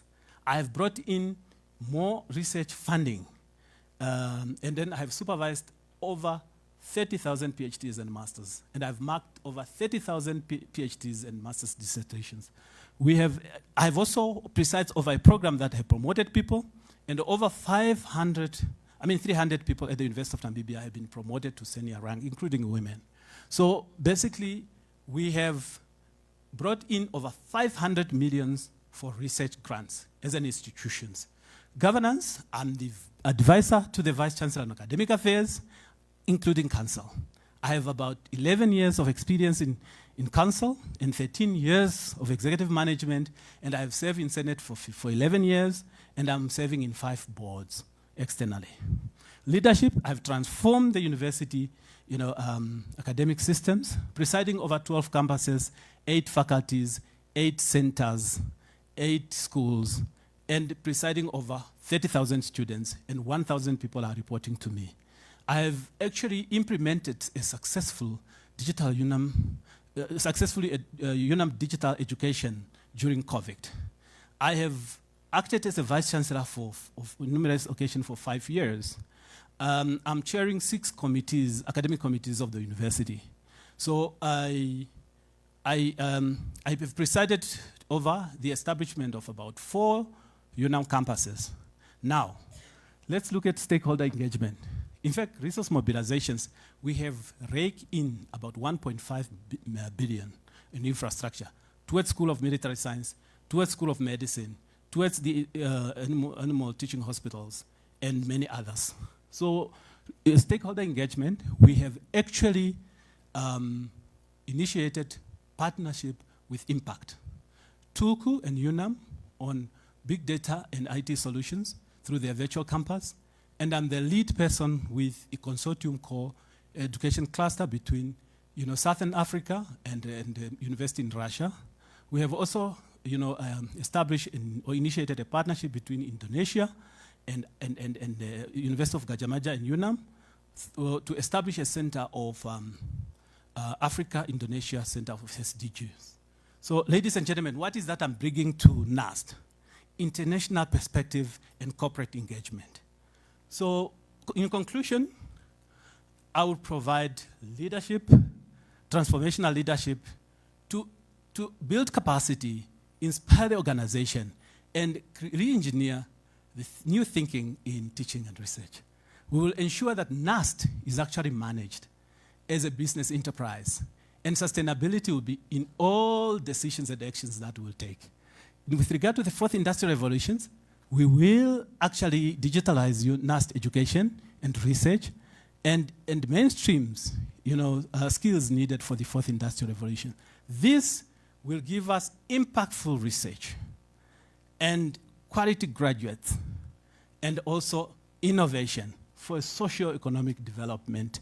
Thank you, ladies and gentlemen. I would like to thank you for listening to me.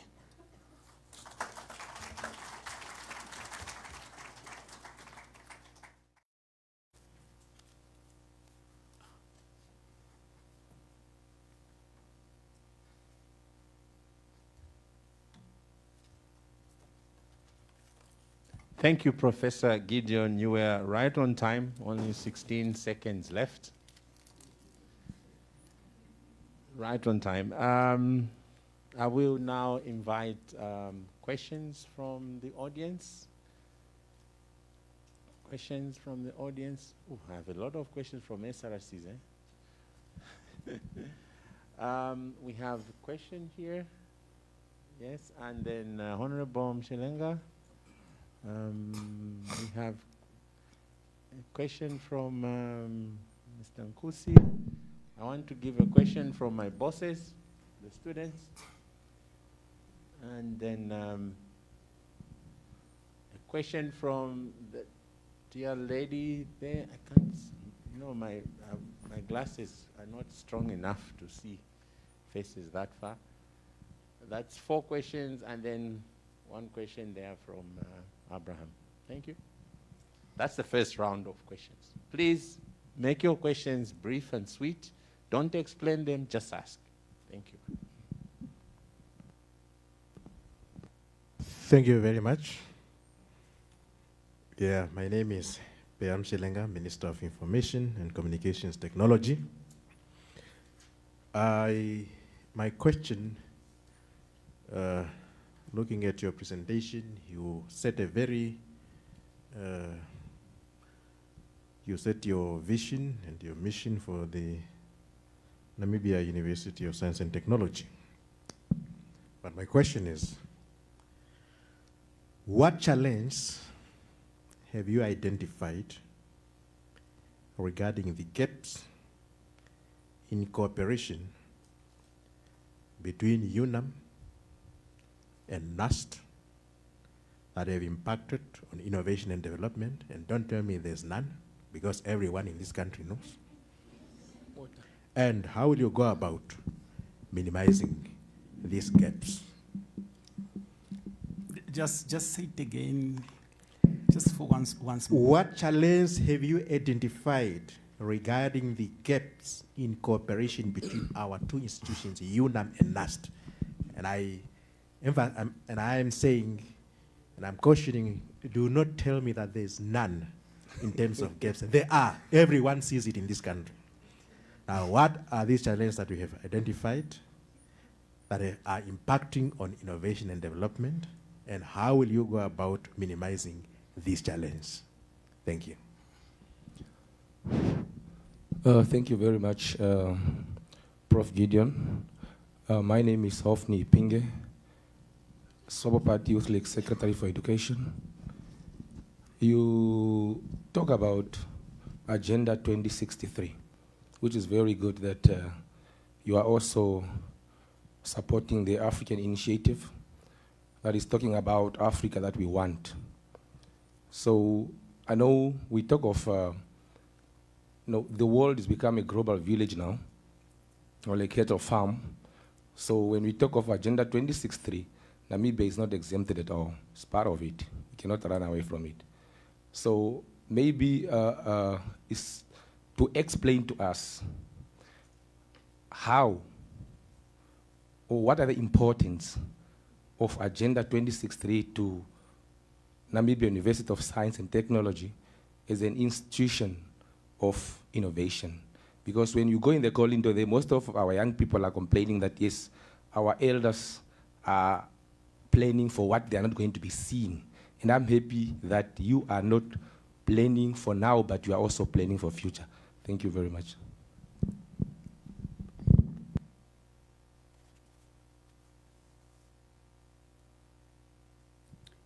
Thank you very much, Professor Gideon. My question is, I just wanted to, you stated in your presentation. Make sure you say your name. My name is Lorraine Kauses. You stated in your presentation that some of the staff development that you have achieved was the promotion of women at the UNAM campus. I just wanted to find out what is your one takeaway from the COVID experience that you can say that you can make use in, that you can implement in assisting young mothers that will be serving under your leadership? Say it again. The question is, what is the one takeaway from the COVID experience that you can say that you will implement in assisting young mothers that will serve under your leadership?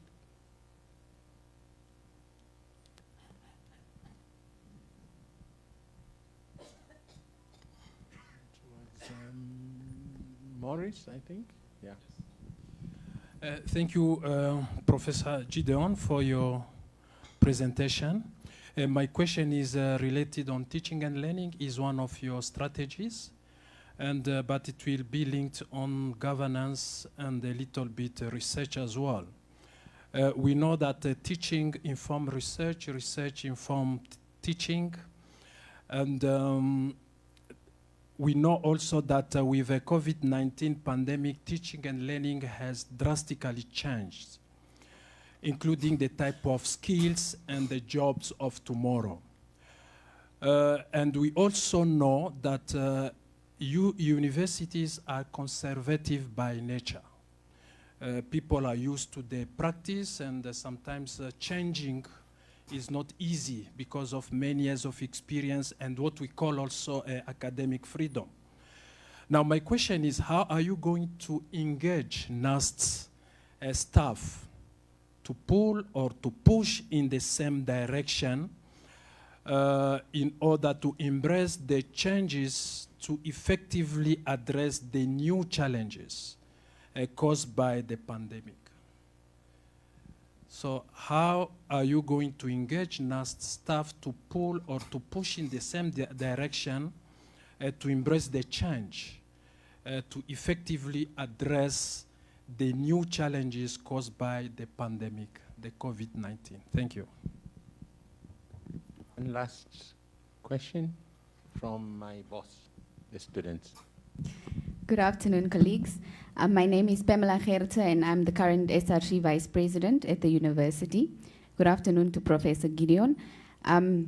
Just as a student or as a student representative, as students being the first priority, or it ought to be that way, of the university, and I quote a statement from your presentation which stated one student, one laptop. How can you assure, as the possible future Vice-Chancellor, that at all times students' interests are prioritized no matter the challenge the university may face? And how will student-centeredness and student inclusivity be enhanced at our university? Thank you. So those are the first 5 sets of questions. Okay. You are free to respond in any order. Thank you very much. Thank you very much for the wonderful question. I'll start with the last one and going up. Look, the issue of COVID have brought a lot of benefits as well. So in the past, before COVID, most of the organizations were either funding scholarships or research. But now it has come out clear that COVID is here to stay, and technology is a solution. And most of the foundations, they are now funding towards solutions such as laptops that should actually help students to learn. Because there is no point for them to fund you a scholarship and come and stay at NUST, because you need to be at home. So they are funding a new classroom. Are you with me? So we will put up grants, because there are quite a lot of them, and make sure, students are all provided with a laptop. In fact, this is a benefit that we need to take advantage with as an organization. The second question from the bottom was on how we can actually make sure that staff embrace change and push in the same direction. This is really all about change management. How do you lead change? I think John Cotter has given us some studies, and I've looked at his studies, about 8 processes for someone actually to lead change. And it should not be different from that, because these are human beings. You need to engage staff members. If the push comes to push, you must build teams that must assist you to really, revitalize, the culture, and also, just the energy from the staff, particularly your deans. You start with your deans and your directors. You need actually to build capacity with them. You need to interact with them, visit the people, try to see what is that they need, and build bridges. As a VC, you should not fear to go to the last person in an organization and have a chat.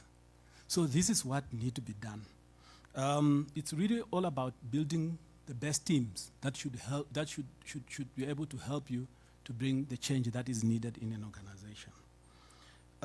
With regard to the young mothers, COVID has brought a lot of challenges, but it has also brought a lot of solutions. Now, let me give something that probably I've not mentioned here. Capacity building is one of my strengths. So currently, over 500 staff members at the University of Namibia have acquired postgraduate qualifications. As we speak, over 400, maybe plus, are in the process. Some have started. That is something that we do every day, because people must grow. And the women are at my heart. So the best thing that I would want is really women also competing at the same level with men. So we need to avail opportunities for them to get scholarships, and really send them. There are many scholarships, Chinese scholarships, etc., etc. But you see, you might actually just mention something, but I think the best idea is to come into an organization and understand what is the need for the young mothers, because that problem was not mentioned. But I think for me, an academic institution, the first need that comes is actually to capacitate them so that they become very useful in an organization. Agenda 2063 support that institution become actually the driver of change. What does it mean? What it means is that we need actually to produce human capital, quality human capital, to generate research for the socio-economic development. So we need to fit in as NUST. That's why in my presentation, I spoke about NUST carrying out research or conducting research, holistic research for the benefit of the society. These are developmental research. That is really where we need to focus. Somebody yesterday was talking about the outbreak of locust in Zambezi. we need to be in the forefront. Somebody need to look at how can we manage this. Maybe it's breeding at a very fast rate, so we need to manage the breeding rate. So that is what the university need to do. Maybe there is a dam that we should establish in DRC to generate electricity. We need to be part and parcel of this type of research, because it's actually meant to generate electricity for the entire continent. So we shouldn't be just too much localized. We really need to fit into the entire agenda, continental and globally wise as well. I think Honorable asked a very interesting question. You see, we need to take over, from where others have left. I know there has been competition between the two institutions, but I think at this generation, collaboration should become key. So we really need to share research infrastructure, which has not been a case in the past. In fact, it's a great advantage for me to come here because I understand the dynamics of UNAM, and if I'm placed here, I will be able to press the right button for us to share, infrastructure, to share the professors, and all these type of things, because this is where the gap is that has actually prevented the two institutions actually to cooperate. And I think, as I said, we need to pick up where our previous leaders have taken these institutions, and we need to appreciate that foundations. And I think to us, collaborations is a language that we need to talk about. Thank you. Okay. We need. I didn't expect that. Anyway. The next set of questions. There's one down here, and Abraham, you can give the mic. You have a mic? Okay. And then here, and then the Honorable there, and then a colleague up there. You asked already? So, okay. And then Dr. Shungola, representing the deans. I didn't hear any question from the deans. So that's 5, yeah? So 1 up there, 2, 3, 4, yeah, that's 5. Okay, let's take those. We don't have much time left. Please be brief in your questioning.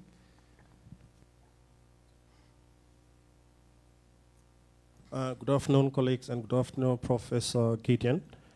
NUST, as a University of Science and Technology, currently experiences a very limited number of high school students who actually prefer to follow the STEM fields. This challenge is compounded by the fact that other universities are also harvesting from that smaller number of high school students who wish to pursue the STEM fields. What are your strategies that you employ to actually ensure that in the medium and long term, we can attract more numbers of students in the STEM fields as a University of Science and Technology? My name is Jeffrey Shakwa, currently Head of Professional Development at the Teaching and Learning Unit at NUST. Thank you.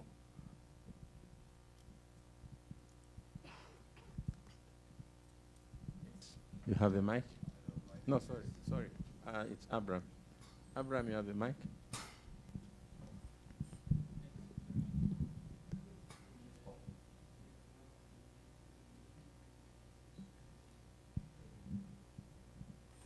Well, thanks very much, Prof. Gideon, for a very well articulated presentation. Well, I should be brief to say that I'm more on the interest of revenue creation because our current status as a university, we're also not doing well financially, but you have mentioned quite a couple of interesting areas whereby you also mentioned that we need to do what is called a double cohort with regard to recruiting our students. Some will be coming during the day and others in the afternoon as well. What I would like to know from Prof is that since you're at UNAM at present, have you done that at UNAM? If so, how well is it doing? And at what percentage of progress are you with regard to double cohort?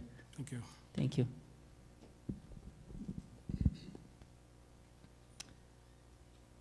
It's your floor. Good afternoon. My name is James Jamu. I am a journalism student here. From your presentation, I've noticed that you've paid a lot of attention towards industry-focused education. But my question now is, the student himself or herself, what is the focus point? Because me coming here, I realized the curriculum was structured or tailored so much in a sense that it was all about the industry as opposed to the student individual needs. For example, what if I'm studying political science and I still want to have some economic courses just for my future educational endeavors? How do you as Vice-Chancellor plan to tackle this issue? Good afternoon, everyone. My name is Fedebongo Amanyala from NUST FM. Thank you so much, Prof. Gideon, for your presentation. You focused more on the commercialization of NUST, and I just want to ask, how do you then put the interest, as we all know that in the world of business, there's usually one winner, because you will strive to make a profit, and then how do you strive to include the student in your strategy? Thank you so much. Sorry, to include students in the strategy for what? How do they then benefit from your commercialization strategy, since you want to run NUST like a business?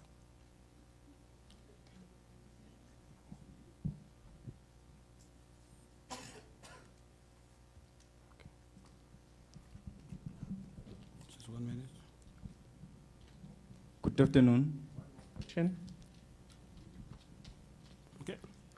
Good afternoon. My name is Joseph Leonard, a member of the current Student Representative Council. So I think I did not give you a chance. It was Dr. Shungula first. Oh, okay. Please, let's follow protocol. All right. Thank you so much for the presentation. Onesmus Shungula, Dean of the Faculty of Health and Applied Sciences. I listened to the presentation, and I will say that on the funding, it concentrated mostly on freezing assets and positions, as well as increasing the number of students to about 30,000. That is more, that's about triple the number of students. So my question is, knowing that student fees contributes very little to the operations of the institution, how are you going to manage 3 times the current amount of students with just that income from student fees? Thank you.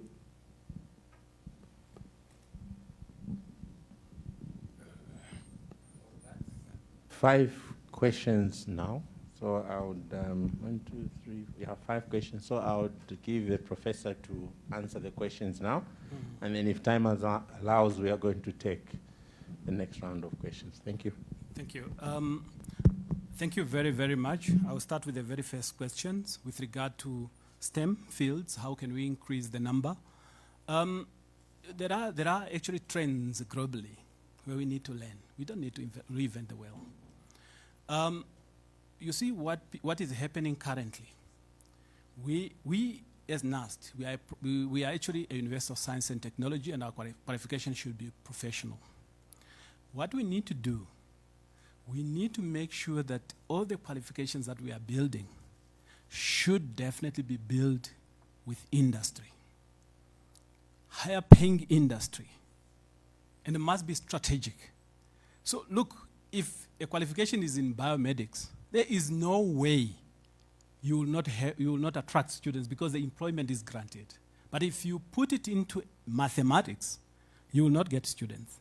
So we need to change the focus so that it is actually addressed by the first perception, because students need actually to be convinced. So that is what is happening. 2, you could also mount diplomas at that level, that are also very applied, industry-driven, because they attract numbers. Instead of focusing on on bachelor's and other higher qualifications, because the demand is a bit higher there. So these are some of the few things that one need to look into. So you need to make sure you align yourself so that the students get immediate convinced that, yes, I must do this so that I can actually be able to get employment. It's all about employment. It's where is my future if I do this? These are the questions that the students are asking. So, and we have a very good experience. So currently, this year, in fact, I must mention this year, we had a serious problem in the Faculty of Science. Even geology, that has been very popular, did not attract students. But School of Medicine had 4,000 students who have applied, but we only needed 80. So this is a trend. You know, you need to learn from some of these scenarios, and then you package yourself to respond to the demand. And NUST is in a better position because we are a specialized university, meaning anything that we have to do should already speak to the reality in the society. So that is one. There was a question on revenue creation. I might not be able to capture it. Who asked the question? Yes, please. The question was about, you spoke of double intakes, and the question was, has this been done at UNAM, and how is it doing? Yes, thank you. Actually, the issue of this issue, or the economic crisis, did not persist for quite some time. It's a new thing that we are all working around. And the whole of last year and this year, as an organization, we've been planning. And these are some of the ideas that we have. UNAM, at the moment, has 30,000 students. So, but our target is actually 40 in next 2 years, 40,000 students. So we will implement the same strategy. In fact, we are in a better position because we are almost everywhere, and we have space. But this issue of double cohort should not be seen as if everyone will be coming to sit or to learn from NUST, premises. We have to have a strong component on technology. The education should be driven by technology because this is the future. Most of the programs should definitely be put online. And the online component and the distance one, there we are really looking at skills. We are not really looking at programs that teach knowledge. We are looking at skills, partnering with industry, mount something for 6 months or 1 year, and then really get students from industry, do these qualifications because these are things that can help them to perform at the workplace. And we can really attract quite a lot of people. And also, the future is now in technology. The issue of AI, Internet of Things, and all these type of things, we really need to get courses that are also speaking to some of these because that's where the demand is. And these things need to be integrated into our daily work because there is nothing we can do. The reality is coming. COVID just came, and we all have to, to give in. So that is one. There was a question about whether a political science student could do something else. I think I gave a nice narrative to say instead of having faculties, we'll move to schools. And instead of having departments, we'll move actually into academic clusters. You know what a cluster means? You are not working in ivory towers. You can't see departments. You must see multidisciplinary or interdisciplinary. So you could pull programs from economics, accounting, mathematics, and then come up with a sandwich. That's what we are saying. So if there is a need for us to come up with a program, or if there is a need, in fact, let me put it this way. The Education 4.0 that I spoke about addresses actually flexibility. You don't need actually to be boxed into this type of curriculum that we have. So you can actually pull from wherever you are. So you can take from art, from politics, from science, because that's what you think you can actually use elsewhere. So it's a flexibility. For us to be student-centric, we must empower the students. It's not about the professor who should teach you. It's the student who should make choice. It's the student who should actually learn on himself. Definitely, under that transformation, there is provision. How students can benefit from my strategy, maybe I did not mention this, You know, I really would like to go corporate because that is a convincing path at the moment. What we will do, we will engage through our line ministry, the corporate industry. You know, they have a corporate responsibility. They fund sport, they fund. This money somehow should be shared with students so that it funds student internship. That is one of the biggest benefits I can bring. Because I'm really thinking that way, but I think I have not excluded students from this strategy. Thank you. So manage students with, Dr. Shungula, what was your question again? If you can phrase it for me again. Okay. Concerning your strategy of managing costs where you freeze on one side positions and assets, and on the other increase student numbers, where the operational costs rise with this issue of student numbers, and how do you harmonize those two? Thank you, it's very clear. I think we are not really, you see, the good thing is that all these students will not come here physically. They will actually learn from wherever they are, and then from whatever source, that's what I said, and at any time.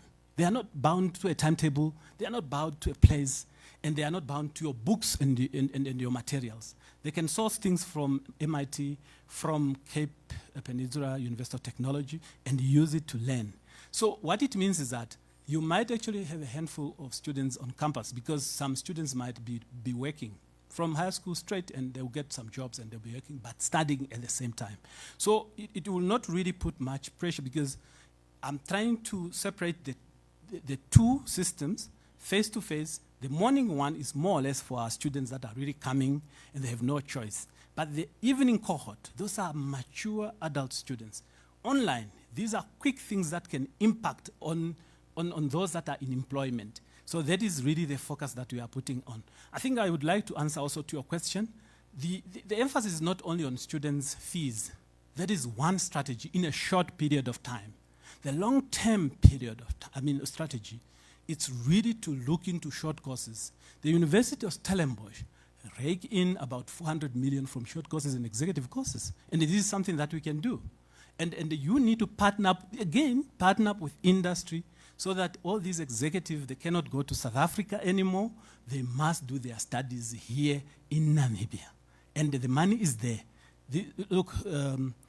Last year, we have implemented a short course on risk management. We only got 40 students, and each student paid about 15,000 Namibian dollar. And we generated 800,000. Now imagine if each and every unit mount 5 of them, you can easily hit 20 million. So these are things that we are talking about. Executive courses. NUST is an organization. We have a Department of Agriculture. There are opportunities for us to engage government and get a farm and commercialize it. There is not much investment in this. Initial investment, you commercialize it completely and you get income from the farm. So, and also the company, I think the trend globally is for us now to really establish, private companies that should generate revenue for the institutions. Because this is a game changer, because it is really what everyone is using. When you have a company generating money, you can also borrow, because then that can become your collateral. Because the topical issue of university actually borrowing for infrastructure is also playing a very serious debate in higher education landscape. And these are some of the few strategies that people are using actually to address it. Okay, I think our time is up. Maybe I'll give one last question to Council Chairperson, and then I close, because time is really up. It's 5 to 5 o'clock.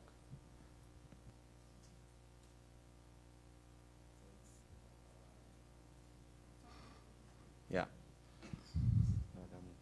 Elizabeth. Thank you very much. My names are Elizabeth Yaruda Kamutrezu. I'm a council member.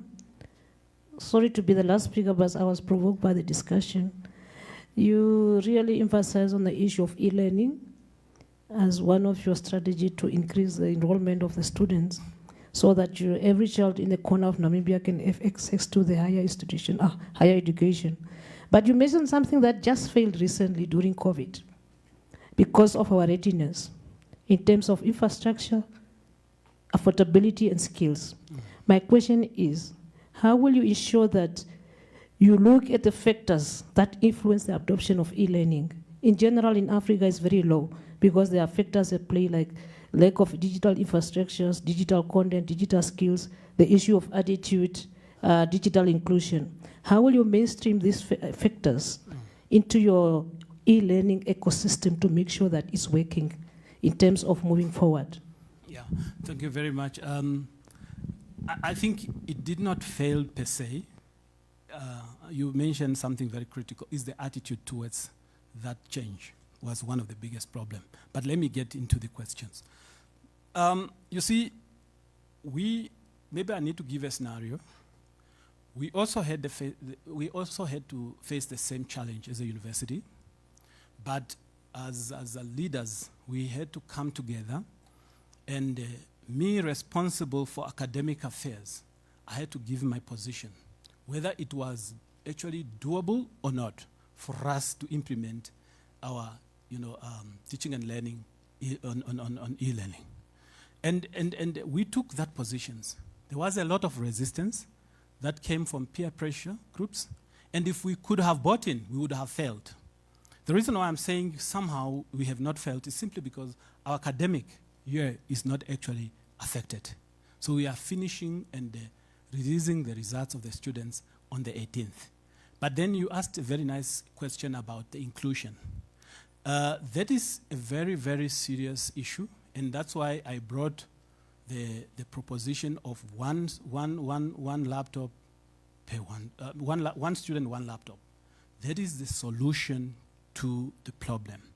Because when we did the investigation, it came out that the majority of the students who could not learn, they did not have laptops. And it looks very simple and not big, because when you are not in that situation, it really does not matter, but it's the reality. 2, we will engage government because we need to create what we call hotspot across the whole country. You know, if you have one hotspot in Rundu, one hotspot in Oshakati, because the thing is, there is no way you can take education to the village house of a learner. A learner must actually move, because as a university, I must take you out of poverty. You must move out of your environment to somewhere where you can have access to infrastructure. But if you have actually infrastructure, say, in Oshakati or Rundu or Katima, then you will actually be able to meet the students halfway in terms of costs, because then they will not travel to Windhoek, accommodation so expensive because they are from those places. That is really one strategy that one thinking that I can bring to higher education, so to address this. But I think I would like maybe just to say, so far what we have assessed is that staff members have started to appreciate, especially lecturers, to appreciate teaching online, because they have realized it also brought a lot of benefits, except in some instances where we have challenges.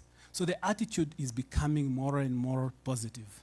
So, and students are also taking it very serious, except that it comes with challenges where students are really copying and cheating quite a lot, but it's something that we need to work around. Okay. So thank you very much.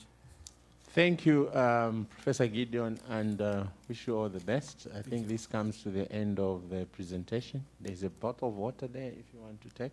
Thank you very much. So let me take this opportunity and thank you and wish you a good evening. Thank you.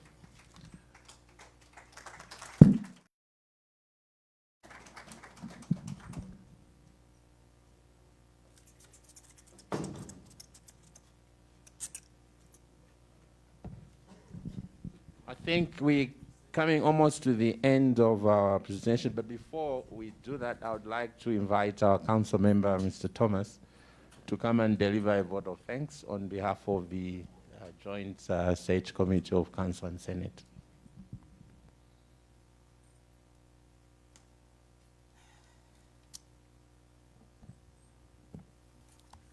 Thank you very much, Program Director. Invited guests, honorable ministers, deputy ministers, members of the Joint Search Committee, fellow council members, university management and staff, media representative, distinguished academic community, it is a deep honor and privilege for me to extend and move a vote of thanks on this very important engagement session when you were witnessing the presentation done by two candidates who are aspiring to become the Vice-Chancellor of Namibia University of Science and Technology. We are extremely grateful to the Chancellor who just walked out, Professor Kachavivi, for gracing this auspicious occasion and his support always to the university. We are indeed mindful of the honor, deep interest by our Minister of Higher Education, who is well represented here this afternoon and now, and who also have passion about transforming the higher education system through innovation. Also would like to place on record our deep appreciation to all stakeholders, invited guests, media, NUST management and staff, and everyone who joined us this afternoon, either face-to-face or by virtual, as we are also embracing digitalization in line with the fourth industrial revolution. Our special thanks goes to Professor Mtembo, who accepted our invitation and traveled to Namibia despite the current situation of COVID-19 and adhering to COVID protocols. And he also agreed to sit on our panel as independent expert, not independent candidate, but independent expert, just for your information. Thank you very much, sincerely, Prof. To everyone present, thank you for responding to our invitation and done some interaction with our candidates. Thank you very much, and be assured that we have been given a task to manage this process very well by the Council. And be assured that we were able to pronounce ourselves within 2 weeks, because we want to make sure that we have substantive Vice-Chancellor of NUST very, very soon. Thank you very much. With this note, I thank you for your kind attention. Thank you, thank you.